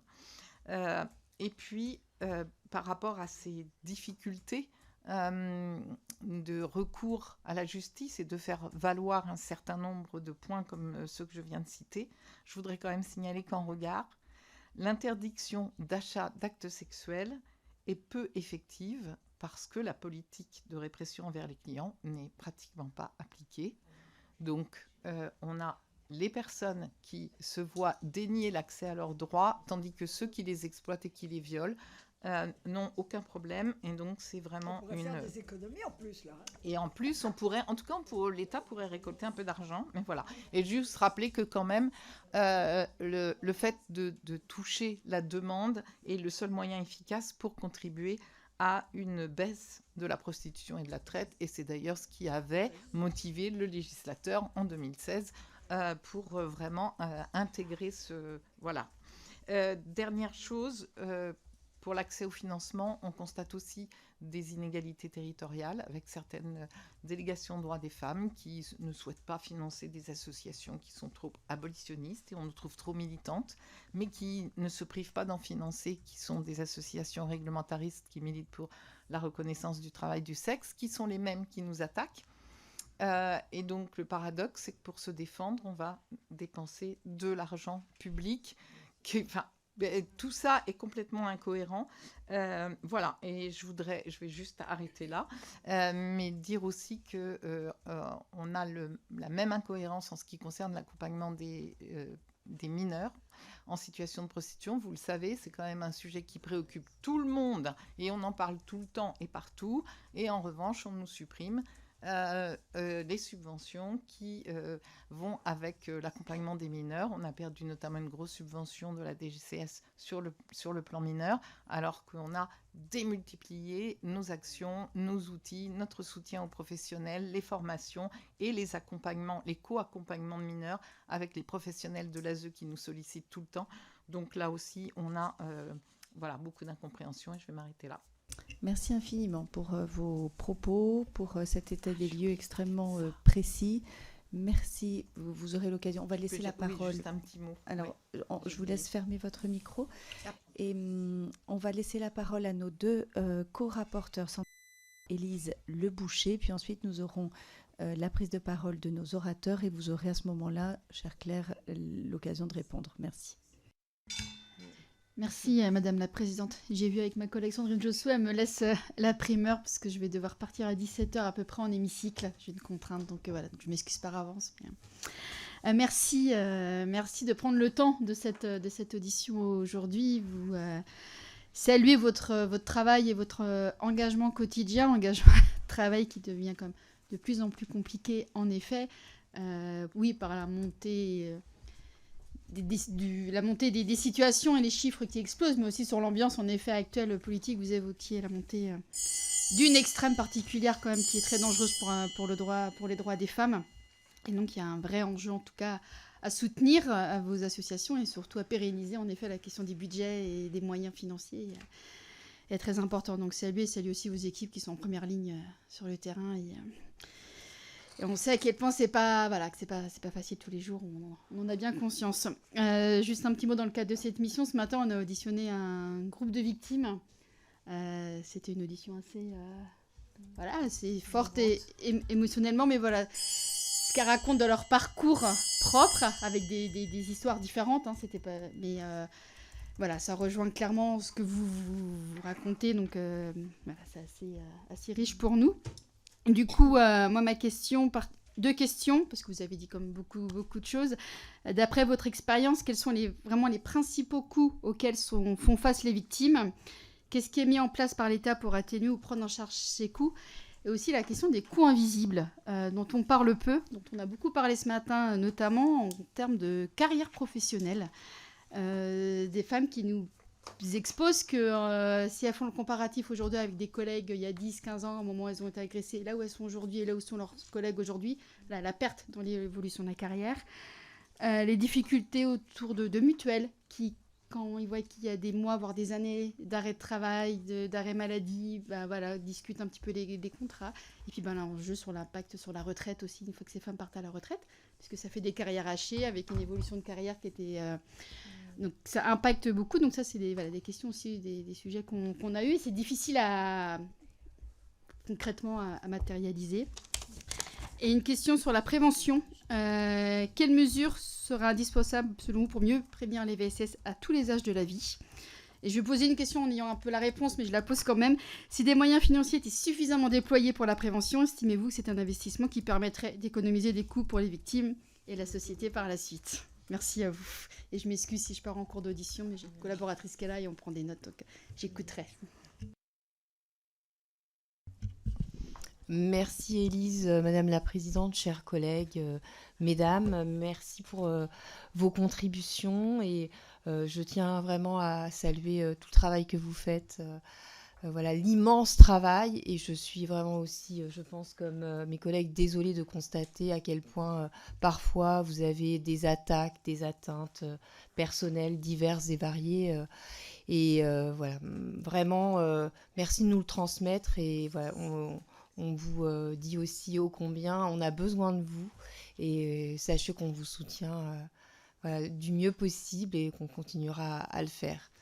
Dans ce que vous avez dit, Madame la Présidente, c'était assez bien résumé sur de nombreuses actions que vous faites depuis de nombreuses années, dans ce que vous nous avez témoigné par rapport à ce que vous vivez chacune voilà, dans vos associations, fondations, fédérations. Eh bien, c'est pour nous très important pour améliorer les recommandations de notre rapport qu'on remettra au mois de septembre. Alors, maintenant, moi, ce que j'aimerais vous dire, c'est que ce qui nous intéresse, c'est vraiment comment on pourra, avec ce rapport, avoir aussi des propositions qui vont aller en soutien de ce que vous faites, mais en accord total avec le terrain. Et j'avais une première question justement sur la coordination. Comment on pourrait améliorer aussi la coordination de toutes vos actions, des partenaires avec qui vous travaillez? Est-ce que vous avez des pistes, des idées là-dessus? Et puis, vous rencontrez aussi des écueils. comment, pourquoi, qu'on comprenne aussi tout ça. Et puis il y a peut-être aussi des points positifs et des choses à modéliser. J'aimerais que vous puissiez nous les partager. Et est-ce qu'il y a d'autres formations qui seraient importantes de faire sur des sujets peut-être un peu émergents? Je pense au contrôle coercitif, mais il y a peut-être d'autres sujets que vous voyez, vous, qui seraient intéressants de porter à la connaissance des personnes qu'il va falloir former partout, hein, aussi bien dans la chaîne judiciaire que dans le monde social et aussi dans le secteur médical. Voilà, et la dernière question, ce serait plutôt sur les dépôts de plainte. Est-ce que vous vous associez à certaines pistes d'amélioration? Comment? Est-ce que vous avez déjà mesuré des choses qui fonctionnent? Merci de nous transmettre tout ça et je vous remercie du fond du cœur. Merci. Alors pour les orateurs, oratrices de groupe, pour le groupe Ensemble pour la République, Graziella Melchior. Merci Madame la Présidente. Mesdames, avant tout, je vous remercie d'être ici dans le cadre de cette mission d'information sur le coût des VSS et l'accompagnement des victimes portée par Sandrine Josso et Élise Leboucher. Aujourd'hui, force est de constater que les violences faites aux femmes n'ont pas reculé et c'est pour ça que votre rôle est essentiel et que je salue une fois de plus votre engagement. Face à ces constats, les finances publiques ont quasiment triplé pourtant depuis 2020, passant de 36 à 101,1 millions d'euros en 2024. Et vous savez que nous, députés, membres de cette délégation, nous continuons à plaider chaque année pour plus de moyens. Vous l'avez évoqué, ça manque toujours. En effet, les montants en question demeurent insuffisants, a fortiori lorsqu'on les rapporte au coût des violences. Ils se comptent en milliards, voire en dizaines de milliards d'euros pour la société. Les VSS, c'est un coût collectif, mais c'est aussi bien sûr un coût individuel pour les victimes dans leur processus judiciaire. Pour se constituer partie civile, la victime doit d'abord verser une consignation entre 1 500 et 3 000 euros. S'ajoutent naturellement les frais d'avocat, en moyenne 6 000 euros pour un viol et plus de 4 000 euros pour une agression sexuelle. Enfin, les victimes paient souvent à leurs frais la constitution de preuves et les examens médicaux notamment, ou des huissiers parfois. Rappelons aussi qu'il y a un coût lié à la réparation psychologique. L'État peut prendre en charge une partie de ces frais, notamment par le biais de l'aide juridictionnelle durant la procédure. Néanmoins, si pour les victimes de viol, elle est attribuable sans critères financiers, pour les victimes d'agression et de harcèlement sexuel, il faut justifier de revenus très faibles. L'aide juridictionnelle a en outre cela de cynique, qu'elle est également calculée par foyer fiscal lorsque les femmes sont mariées, parfois même avec leurs agresseurs. En outre, cette aide juridictionnelle bénéficie également aux prévenus et il conviendra d'essayer de comprendre pour quelles raisons le montant est supérieur à celui des victimes. Le rapport de la Fondation des femmes de 2022 sur le coût de la justice pour les victimes de VSS a formulé plusieurs propositions qui me semblent pleines de bon sens sur ce point. Vous préconisez notamment d'accorder la même aide juridictionnelle aux parties civiles qu'aux prévenus, de revaloriser son barème, parmi l'un des plus bas en Europe, et de déconjugaliser les critères d'attribution. Pourriez-vous me dire si vous avez réussi à faire entendre ces propositions auprès du gouvernement et quels sont, selon vous, les bloquants pour les mettre en œuvre?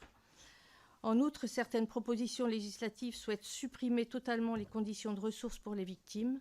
Y êtes-vous favorable? Et je rajoute une dernière question pour Madame Piette. Vous avez dit que les dépôts de plainte n'étaient pas reçus de la même façon. Est-ce vous avez une idée de la répartition sur le territoire, par exemple? Est-ce que dans les villes ou dans le sud de la France, on reçoit mieux que... Voilà, je voulais savoir s'il y avait une répartition différente suivant où étaient les prises de plainte.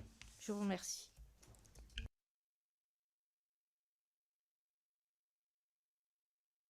Pour la France Insoumise, Gabrielle Catala. Merci beaucoup Madame la Présidente, merci à toutes les représentantes d'associations présentes. J'en profite d'ailleurs pour apporter notre soutien aux salariés du 3919 qui sont menacés par des réseaux masculinistes depuis plusieurs semaines maintenant. J'ai juste une question très simple et malheureusement moi aussi je vais devoir aller voter le texte sur les soins palliatifs en hémicycle, donc je regarderai votre réponse. J'aimerais votre avis chacune sur les annonces de Monsieur Darmanin sur le projet de loi justice, à savoir l'extension, enfin le plaidé coupable et la généralisation des infractions traitées par les cours criminels, ce qui est en fait ce qu'on avait toujours annoncé, c'est-à-dire que les ministres allaient en venir à être les fossoyeurs de la cour d'assises. Voilà, j'aimerais avoir votre avis là-dessus. Merci. Merci infiniment. Je veux bien aussi avoir votre avis si on suspend pour aller voter. On peut se poser la question.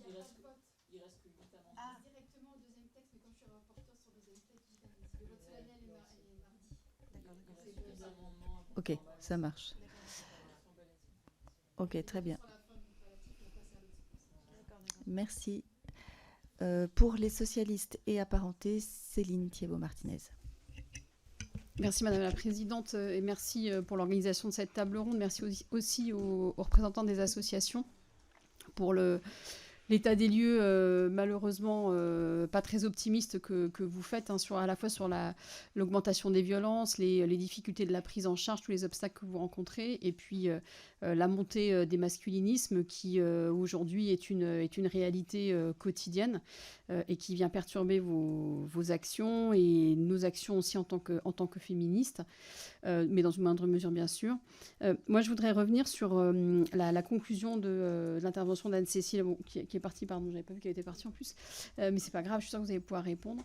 La collègue Catala l'a évoqué, on a très prochainement à l'étude un projet de texte qui émane donc du ministère de la Justice dit projet de loi sûr, qui vient porter, en tout cas défendre des mesures dont l'objectif est de fluidifier, de réduire les délais d'audiencement, de diminuer le délai de traitement des affaires, etc. etc. Donc on a été consulté déjà dans un premier temps, on a des arguments très comptables, des arguments de gestion. On nous dit, on nous rappelle que un procès en cour d'assises, c'est 8 ans, devant une cour criminelle départementale, c'est 6 ans. Et en conclusion de ça, parce que tout le monde a envie que les choses se passent et qu'elles se passent vite, ou en tout cas dans des délais plus raisonnables qu'elles se passent aujourd'hui, on a donc la proposition, là maintenant, d'avoir un plaidé coupable, donc qui porte un autre nom, puisque c'est la reconnaissance de crimes, la procédure de jugement des crimes reconnus. Anne-Cécile Mailfer, dans son intervention, elle a conclu sur le regard que la société porte sur les violences faites aux femmes, sur les agressions. Et on est donc maintenant arrivé à un stade, la collègue Catala l'a dit de façon un peu express, un peu rapide, mais je pense assez juste. C'est un peu le Black Friday des violences faites aux femmes, c'est-à-dire que il y a quelques années, on était sur des cours d'assises avec un jury populaire, l'héritage de la Révolution française, de tout ce que ça signifie en termes de portée pour la société, c'est-à-dire que c'est le peuple français qui vient juger une violence qui est dénoncée, qui est condamnée par le Code pénal. Je rappelle que le Code pénal comprend tout ce que la société ne tolère pas en termes de comportement des individus. On n'est pas dans une logique de rapport entre deux individus, on n'est pas dans la sphère privée, on est dans la sphère publique, dans la sphère de la morale.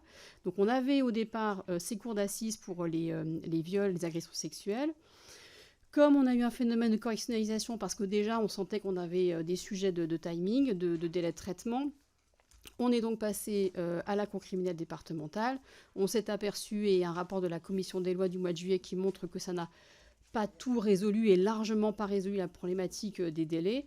On se retrouve aujourd'hui avec une procédure de plaidé coupable qui fait de la victime une sorte, je ne vais même pas dire d'acteur de la procédure, c'est un satellite dans le trio des acteurs du plaidé coupable, puisque dans la proposition de la loi qui nous est faite, on a le procureur, le juge d'instruction et l'auteur présumé qui peuvent se mettre d'accord sur une procédure de plaidé coupable.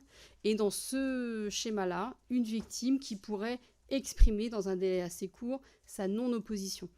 Moi, ce que j'aimerais savoir, c'est comment vous percevez à la fois cette évolution, mais comment vous imaginez les conséquences d'une telle disposition si elle venait à être adoptée par le Parlement dans les semaines ou les mois qui viennent.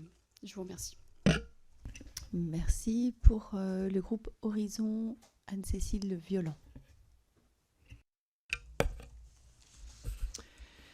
Merci Madame la Présidente. Mesdames, déjà à travers vos présences, je tiens à vous adresser ma profonde reconnaissance pour vos actions au quotidien en faveur des victimes. Nous examinons aujourd'hui le coût de l'accompagnement des victimes de violences sexistes et sexuelles, mais derrière ces lignes budgétaires, évidemment, il y a des trajectoires de vie brisées, des actions, des besoins d'accompagnement sur le long terme. Donc c'est aussi une pensée pour toutes ces victimes. Dans un contexte de contraintes financières fortes, il nous semble essentiel de poser la question clairement de l'adéquation entre les moyens engagés et la réalité des besoins. Et je remercie Madame la Présidente, la DDF et nos rapporteurs de nous proposer cette table ronde. Depuis plusieurs années, les pouvoirs publics affichent la lutte contre les violences sexuelles et sexistes comme une priorité. Pourtant, sur le terrain, les associations nous alertent régulièrement sur l'écart entre les ambitions affichées, les moyens réellement disponibles, et expriment une forme d'épuisement inhérente à ce manque de moyens. Et alors que nous sommes autour de la table depuis tout à l'heure, je note qu'il vous semble difficile de nous donner des chiffres. Je pensais avoir plus de données chiffrées. Mais tout cela est peut-être bien très symptomatique, justement. On a pu effectivement avoir les lignes budgétaires identifiées, notamment dans le cadre du ministère de la délégation des droits aux femmes. Mais c'est sans doute que, preuve en est que ce financement n'est pas si lisible que ça. Et ça me fait penser à la tribune de Frédérique Mars, présidente du réseau national de Women Safe and Children, qui proposait un plan d'action en 5 points pour changer de paradigme et pour produire des actions à la hauteur de l'urgence. Et s'agissant du financement, elle évoquait ce morcellement entre plusieurs ministères qui ne permet ni un pilotage global, ni le développement de stratégies intégrées et efficaces. Et elle suggérait de créer un cadre budgétaire transversal à l'image du Fonds interministériel de prévention de la délinquance pour garantir une prise en charge durable des victimes et renforcer la prévention. Donc ça, c'est ma première question. Qu'est-ce que vous en pensez? Et puis, ça me permet aussi d'introduire une autre question sur la prévention. Ça a déjà été abordé par mes collègues, mais c'est essentiel. En fait, plus que de coûts, on devrait parler d'investissement, mais comme dans toutes nos politiques publiques, je pense évidemment à la transition écologique, mais s'agissant de cette politique-là, évidemment, puisque on sait, juste un chiffre, que 40 à 60% d'enfants délinquants sont des enfants qui ont vécu des violences. Donc, c'est un véritable investissement, un véritable levier de progrès social qui éviterait justement ces coûts futurs importants. Et c'est aussi toute la question des coûts invisibles et de est-ce qu'aujourd'hui on est en capacité de mesurer le coût du non-accompagnement dans toutes ces sphères, parce qu'évidemment elles sont multiples. Et donc c'est une conclusion, hein, c'est finalement un choix de société. Est-ce qu'on choisit de réparer dans l'après-coup ou est-ce qu'on décide d'investir pour prévenir? Et évidemment, je pense qu'on partage cette idée essentielle si nous voulons penser l'action publique de manière cohérente et efficace. Merci infiniment, mesdames. Merci pour toutes vos interventions, mesdames. Je vous laisse la parole, peut-être juste pour contraindre un peu le temps, parce qu'il est 17h, nous avons un bureau à 17h15. Est-ce que vous êtes en mesure d'avoir une prise de parole 2-3 minutes par personne? C'est OK pour vous? Merci. Emmanuel Piette. Juste, moi je vais intervenir sur la prévention, parce que par ailleurs je suis médecin de PMI et que j'ai mené en Seine-Saint-Denis pendant 40 ans la campagne de prévention des agressions sexuelles à l'encontre des enfants. On sait faire. En vrai, dépister les enfants dans les grandes sections de maternelle, dans les CM2, en 4e, 3e, avec des séances d'animation. Nous, on faisait un signalement par classe. Et je veux dire qu'un gamin qui est repéré victime à 5 ans, moi, je vois ces petits garçons qui venaient me voir en me disant « Tu crois que quand je serai grand, je ferai ça ?» Je suis sûre que non, puisqu'on a dit que ce n'était pas correct ce qu'on t'avait fait. Et ben, je ne suis pas inquiète pour toi. Par contre, quand je suis allée dans les prisons, discuter avec les enfants agresseurs sexuels et que sur 119, tous, ils avaient subi de la maltraitance grave, des viols, ils venaient de pays déjantés où ils avaient participé à des massacres épouvantables. Et dans une deuxième série, 2010, à ce moment-là, ils étaient 90% maltraités, 30% agressés sexuellement, 65% abandonnés par un des deux parents et 60% ils avaient vu papa tabassé ou maman violée. Et bien vous voyez, ça, c'est ça. C'est ça qui est compliqué dans la prévention. C'est que c'est quand même un peu de la postvention. Mais moi, dépister un gamin à 5 ans, arrêter pour lui la violence, je sais que dans 40 ans, il ne sera pas agresseur. Et c'est ça l'idée. Et évidemment, moi j'avais la chair de poule quand je sortais de prison parce que je me disais c'est des gosses qu'on a loupés. Si on avait, quand ils avaient, eux, été victimes, eh ben ça ne serait pas arrivé maintenant. Je suis d'accord avec vous, c'est un choix de société. Et les enfants, et là ce qu'on voit en ce moment dans les écoles, et la difficulté qu'on a quand même à aller de faire de la prévention dans ces classes où il y a eu des agressions sexuelles, je me dis mais c'est nul. Mais vraiment, voilà, c'est tout. Merci. Et juste sur le handicap, mais sur le handicap, nous on a fait une étude, la moitié des gens qui nous parlaient de handicap disaient depuis que j'ai été violée, eh ben, j'ai perdu mon boulot, j'ai machin, etc. Et maintenant, je fais la cotorep. C'est-à-dire que le viol peut avoir des conséquences majeures sur la santé. Et puis, évidemment, l'autre moitié nous disait il m'a violée parce que j'étais handicapée. Mais quand même, le handicap, ça paye un très lourd tribut aux violences sexuelles. Merci. Claire Quidet. Oui, merci. Je ne vais pas répondre à tout, évidemment, par faute de temps, mais je vais vous donner quelques chiffres. Je voudrais juste dire qu'il y a une dizaine d'années, le Mouvement du Nid avait fait une étude pour estimer le coût économique et social de la prostitution en France. Alors, il date, ça a 10 ans, c'était 2015 exactement, mais je pense que ça reste, voilà, avec évidemment des petites mises à jour qui seraient nécessaires. Et donc, ce qu'il en était ressorti, c'était que si on ne fait rien, la prostitution coûte 1,6 milliard d'euros par an. Alors, ça comprend beaucoup de coûts directs médicaux, des coûts de santé, des coûts directs non médicaux, des conséquences sociales, etc. Enfin, je ne vais pas vous donner tous les détails, y compris des coûts un peu invisibles, comme vous l'avez évoqué. Et puis aussi, un énorme montant de la circulation monétaire de l'argent de la prostitution, donc de l'évasion fiscale. De l'argent qui, si par exemple tous les clients de la prostitution ne pouvaient plus être clients de la prostitution et dépensaient l'argent qu'ils dépensent dans la prostitution autrement, ça serait de l'argent qui rapporterait à l'État, il y aurait de la TVA sur chaque achat, etc. Bon, donc ça, c'était quand même intéressant. Et nos associations de terrain qui sont agréées pour porter les parcours de sortie de prostitution ont fait également, il y a quelques années, il y a 4 ans environ, l'étude de combien ça coûterait à l'État de sortir 40 000 personnes de la prostitution. C'est le chiffre officiel que l'on donne de la prostitution en France. Évidemment, on ne sortira pas 40 000 personnes. Il faut qu'elles le souhaitent d'abord. Et puis, mais si sur 10 ans, on sortait 40 000 personnes, ça coûterait 2,4 milliards, soit 240 millions par an. C'est-à-dire, on ne fait rien. Ça coûte 1,6 milliard par an. On accompagne un dixième du nombre total de personnes par an, ça coûte 240 millions. Voilà, je voulais juste dire que c'est quand même intéressant de mettre ça en perspective si vous travaillez sur les coûts, justement, des violences. Et puis, juste dire un tout petit mot sur la prévention. Nous faisons beaucoup de prévention dans tous les départements où nous sommes présents, dans les établissements scolaires. Et effectivement, je crois qu'il faut vraiment, vraiment aller beaucoup plus loin dans ce qu'on fait en prévention. Dire aujourd'hui très précisément, est-ce que ça fait que dans 20 ans, on aura une génération qui sera complètement exemplaire? Je ne sais pas, mais on pourra vous en dire peut-être un peu plus puisqu'on est en train de travailler sur l'évaluation justement de toutes les actions de prévention et je pense que ça pourra être intéressant de partager là-dessus après. Voilà. Merci beaucoup. La parole à Miné Gounbaï.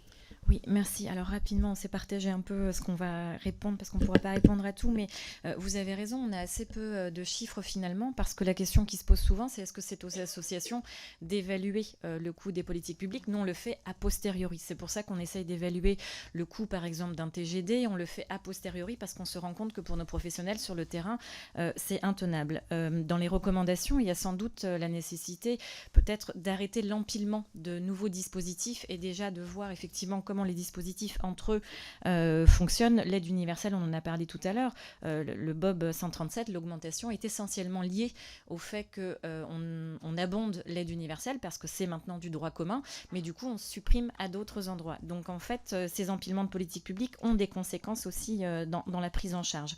Sur la question des EVARS et de la prévention primaire, pour répondre à ce que disait Madame Le Boucher, pour nous c'est évident que pour lutter contre les violences faites aux femmes, il faut d'abord d'abord faire de l'éducation et de la sensibilisation auprès des filles et des garçons dès le plus jeune âge. Et il y a un collectif qui s'appelle le collectif pour la vie pour l'éducation de la vie affective, relationnelle et sexuelle, qui a tenté d'évaluer le coût de cette politique publique d'éducation à la vie affective.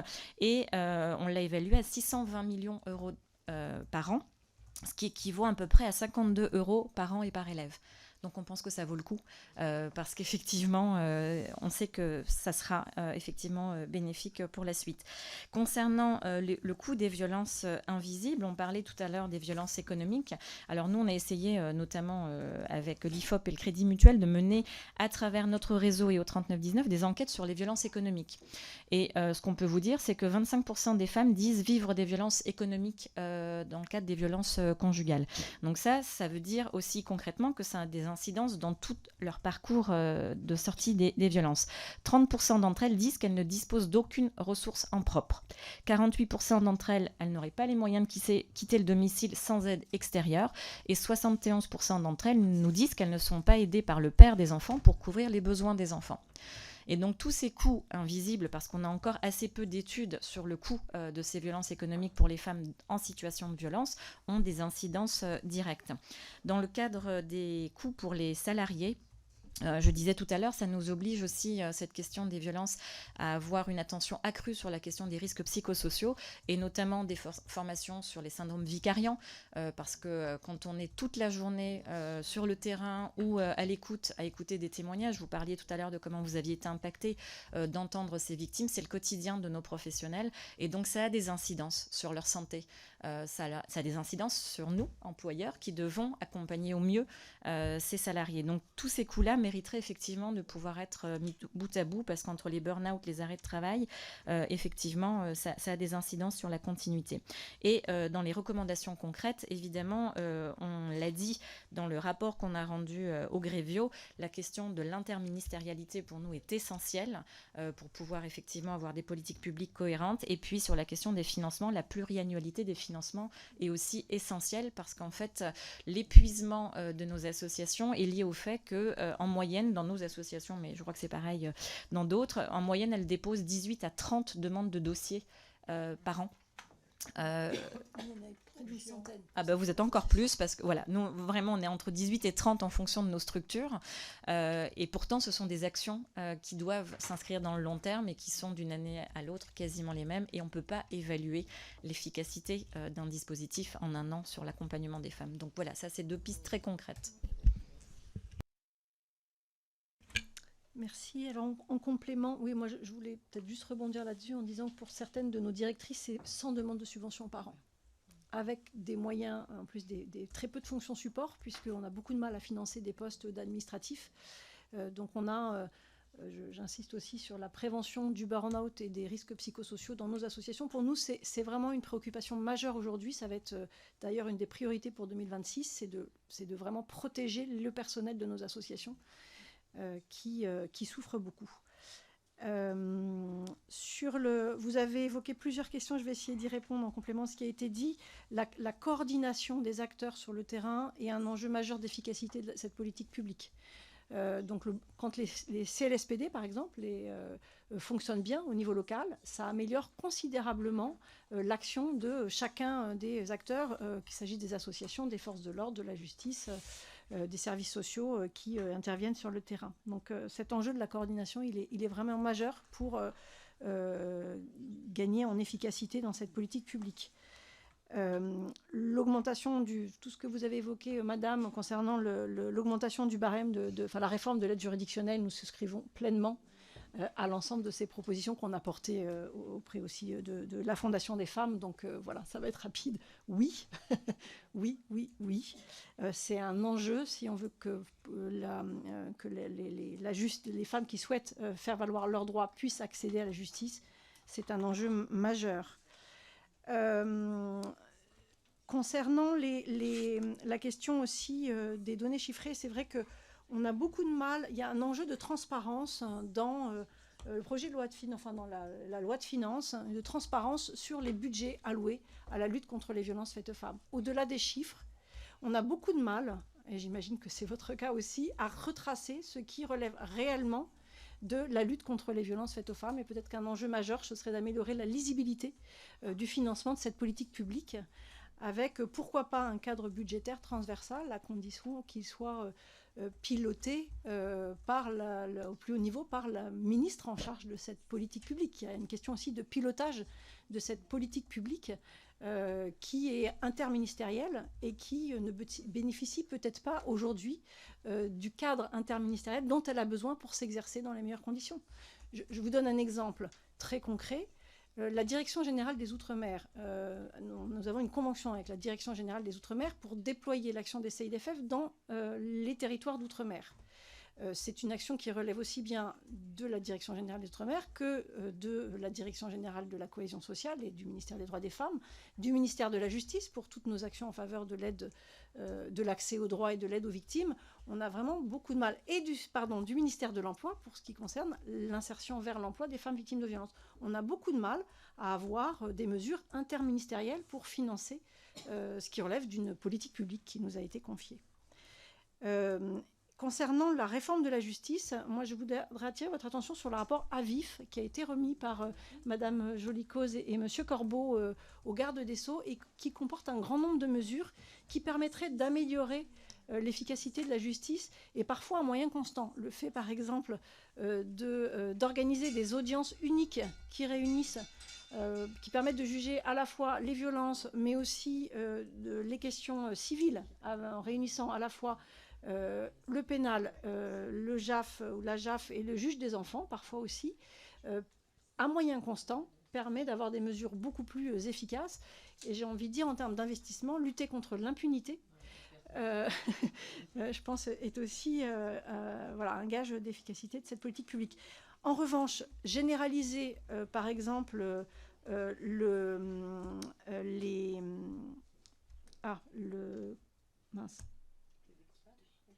dans la loi sûre, il y a une mesure qui consiste à généraliser la justice restaurative.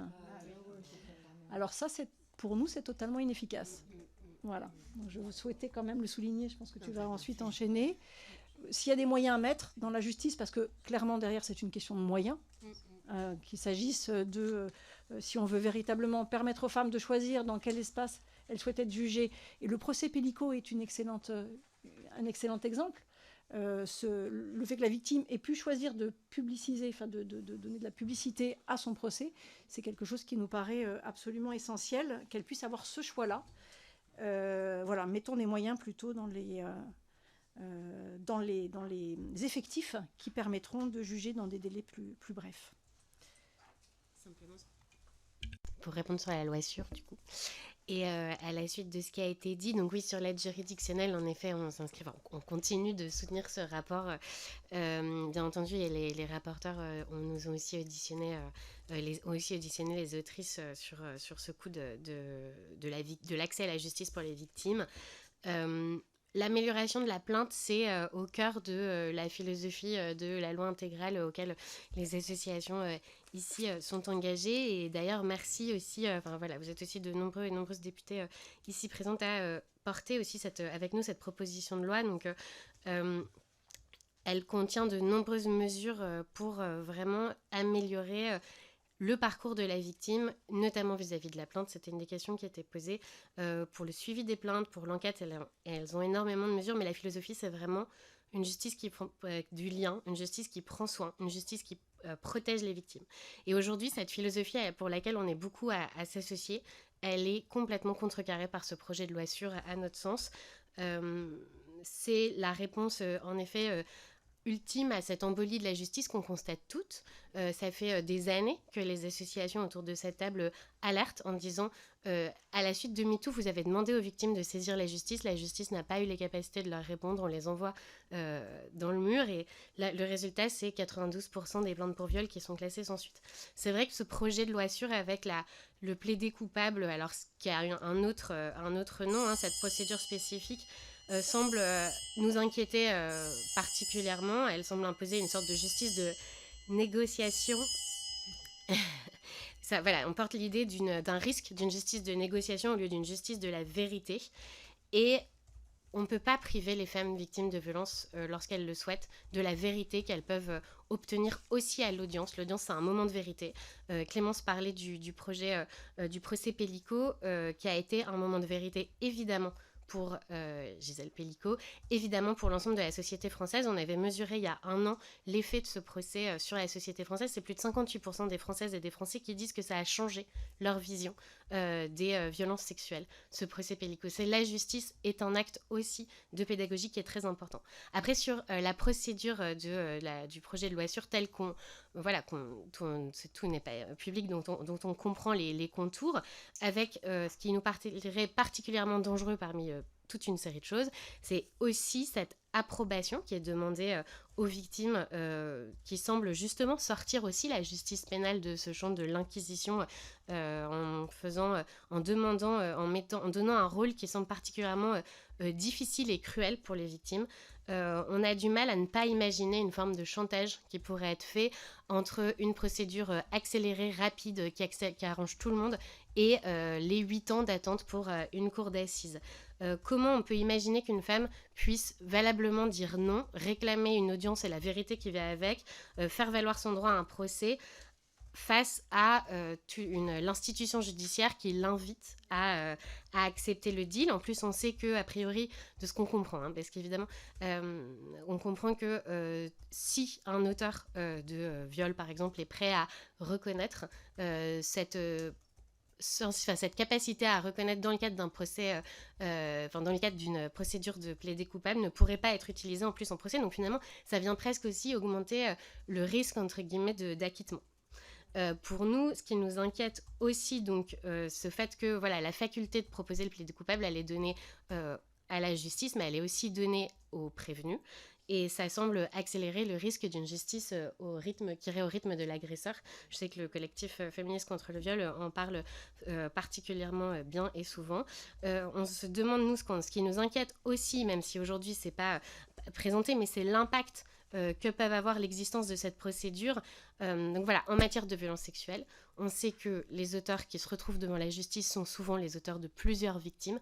Quel impact sur les enquêtes va pousser cette nouvelle procédure si tout le monde, la défense, la justice, les enquêteurs, ont intérêt à ce que ça aille vite? Est-ce que les enquêtes ne vont pas être bâclées? Quelles garanties on apporte pour continuer à avoir une justice de protection, une justice qui fait vraiment son travail, ne risque pas de bâcler les enquêtes?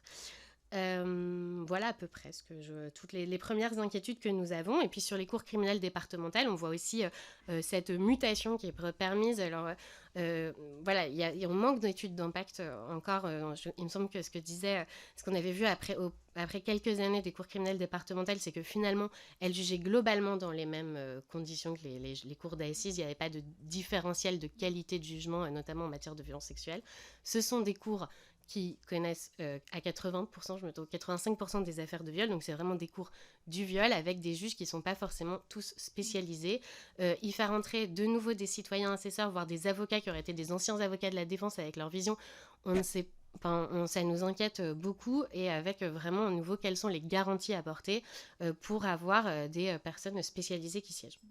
Donc nous avons une forte inquiétude et vraiment on voit pour nous ce projet de loi étant une opposition complète avec tout ce qui nous rassemble ici, je crois, aujourd'hui, d'une justice qui fait attention aux victimes et qui mesure les coûts de ces violences pour les victimes.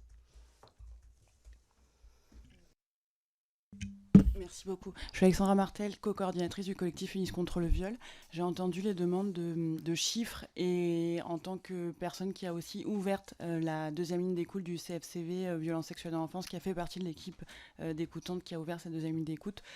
Je pense que dans cette commission, on ne peut pas faire l'économie du rapport qui avait été fait justement sur le coût du déni, qui avait été publié le 12 juin 2023. Et la Civis alors estimait à 9,7 milliards euros ce que les agresseurs pouvaient coûter à la société. Le rapport détaille l'ensemble des charges où on retrouve le coût des agresseurs pour la société. Donc ça, je me permets un mot pour le rappeler, puisque je pense qu'il y a énormément de données dedans. sur l'étude qui a été portée par le CFCV concernant les premiers accueils en commissariat de police et en gendarmerie. On est persuadé au CFCV, écoutantes et toutes les actrices du CFCV, que une femme victime de viol n'est pas une femme foutue et que justement quand on la croit et qu'on la reconnaît, les bénéfices d'une vie à venir voient un peu le jour. Et on se questionne souvent où est-ce qu'il y a un manque de reconnaissance. Et ce manque de reconnaissance, on le voit très clairement dans les premiers accueils en commissariat de police. Et c'est pour ça qu'on a formulé cette étude des premiers pas vers la justice, qui est celui du commissariat de police. Je ne vais pas exposer les données, on les a réunies, elles sont toutes à disposition. On a imprimé l'étude pour vous la distribuer justement. Et puis en termes de données, il y a un moment où l'ensemble des préjudices sont calculés pour les victimes. C'est le moment de la condamnation de l'agresseur, où il y a au niveau de la CIVI, au niveau de la condamnation civile, des chiffres qui sont estimés. Je pense qu'aussi ça fait bien longtemps qu'on n'a pas fait d'études à ce niveau-là, d'aller regarder dans les barèmes et l'ensemble des préjudices qui sont établis pour les victimes. Souvent, les indemnités qui ressortent des procès sont très très maigres et les victimes vivent plus avec des allocations AH finalement que sur les indemnités qui leur sont allouées pour l'ensemble des préjudices. Mais on a du mal à objectiver toutes ces données dans un seul rapport et je pense que c'est un angle mort également. Il y a aussi le coût de l'errance des victimes. Je parle de l'errance en matière de soins, justement, psychologiques. Le fait de ne pas avoir en dehors des centres de psychotrauma, mais qui ne sont pas suffisamment nombreux, pas suffisamment, qui sont incapables de répondre à toute la demande. Le fait de devoir tester des types de soins extrêmement différents et de ne pas avoir finalement, il faudrait avoir des espèces de centres de ressources qui orientent les victimes vers des soins adaptés qui permettent de leur permettre d'être rapidement soignées avec des soins adaptés au psychotrauma ou au traumatisme lorsqu'elles en ont besoin. Je voudrais vraiment insister sur le coût pour la sécurité sociale et plus largement pour la société, parce qu'un très grand nombre de ces soins ne sont pas remboursés, de cette errance des victimes dans leur recherche de soins psychologiques pour sortir de leur souffrance. Merci infiniment. Je pense que l'ensemble de vos propos, témoignages, expériences, en tout cas, vont nourrir les travaux de Sandrine Josso et de Élise Leboucher. Merci infiniment. Mesdames et messieurs, quelques mots sur nos travaux. Donc, on le disait, les auditions de nos collègues se poursuivent. Je parle des vôtres, hein, Sandrine Josso et Élise Leboucher. Les premières auditions sont déjà de très, très grande qualité. Et je souhaiterais qu'on poursuive nos souhaits d'aller sur le terrain, comme nous étions rendus chez Women Safe and Children à l'initiative de Anne-Cécile Violent. Je vous propose que nous allions assister à une audience avec d'autres membres de la délégation. On avait identifié Bordeaux, où on a auditionné Eric Corbeau. Il a lancé une expérimentation particulièrement intéressante sur les violences intrafamiliales, donc on est en train de monter le projet. On vous le proposera en termes de délai. On souhaiterait également faire une visite au service de Pharos du ministère de l'Intérieur, voilà, de mes dadas, pour essayer quand même de faire avancer ce sujet des plateformes et des violences sur le numérique. Donc si vous êtes intéressés, on vous envoie les informations, mais montage en cours. Enfin, nous avons une délégation qui se rend à New York pour la CSW avec la présidente de l'Assemblée nationale. Nous nous y rendons du 8 au 12 mars. Évidemment, nous porterons, cher Guillaume, les conclusions de la mission sur la diplomatie féministe et la lutte contre le backlash avec Marie-Noëlle Battistène et Guillaume Gouffier-Valente. Je signale à votre attention et à l'initiative de Isabelle Rome que nous avons déposé Adia et moi-même une résolution sur la reconnaissance du crime d'apartheid de genre et c'est une PPR qui est à proposition de co-signature et on espère en avoir l'inscription à l'ordre du jour. Je souhaiterais, elles ne sont pas là, mais féliciter nos collègues Agnès Firmin-Lebaudot, Karine Lebon et Virginie Duby-Muller. Nous avons hier remis leurs travaux, les conclusions de leurs travaux au ministre du Travail Et nous espérons que la transposition se fasse avant l'été, puisque nous avons le besoin de transposer avant le 7 juin. Donc, on a clairement rappelé la nécessité d'un calendrier qui soit clair et qu'on fasse cette transposition. Et nous avons transmis évidemment notre vigilance sur certains points. Enfin, le 1er avril, ce sera l'événement de notre délégation droits des femmes après notre suspension, donc liée à la journée internationale des droits des femmes. On aura donc un événement public dans la galerie des fêtes. Elle sera sous le haut patronage de Yael Braun-Pivet, en présence de la ministre Stéphanie Rist. On parlera santé des femmes pour lancer également notre prochaine mission, santé des femmes aux différents âges de la vie. Le programme, il est très riche. J'espère que vous noterez cet événement. De tête, c'est 15h30 le 1er avril. Et puis, voilà, de vous dire que donc ce sera le début de la mission et que les rapporteurs vont être désignés par leur groupe. Et nous avons tout de suite à suivre notre bureau pour lequel nous allons nommer nos rapporteurs. Merci à toutes et tous. Merci à vous.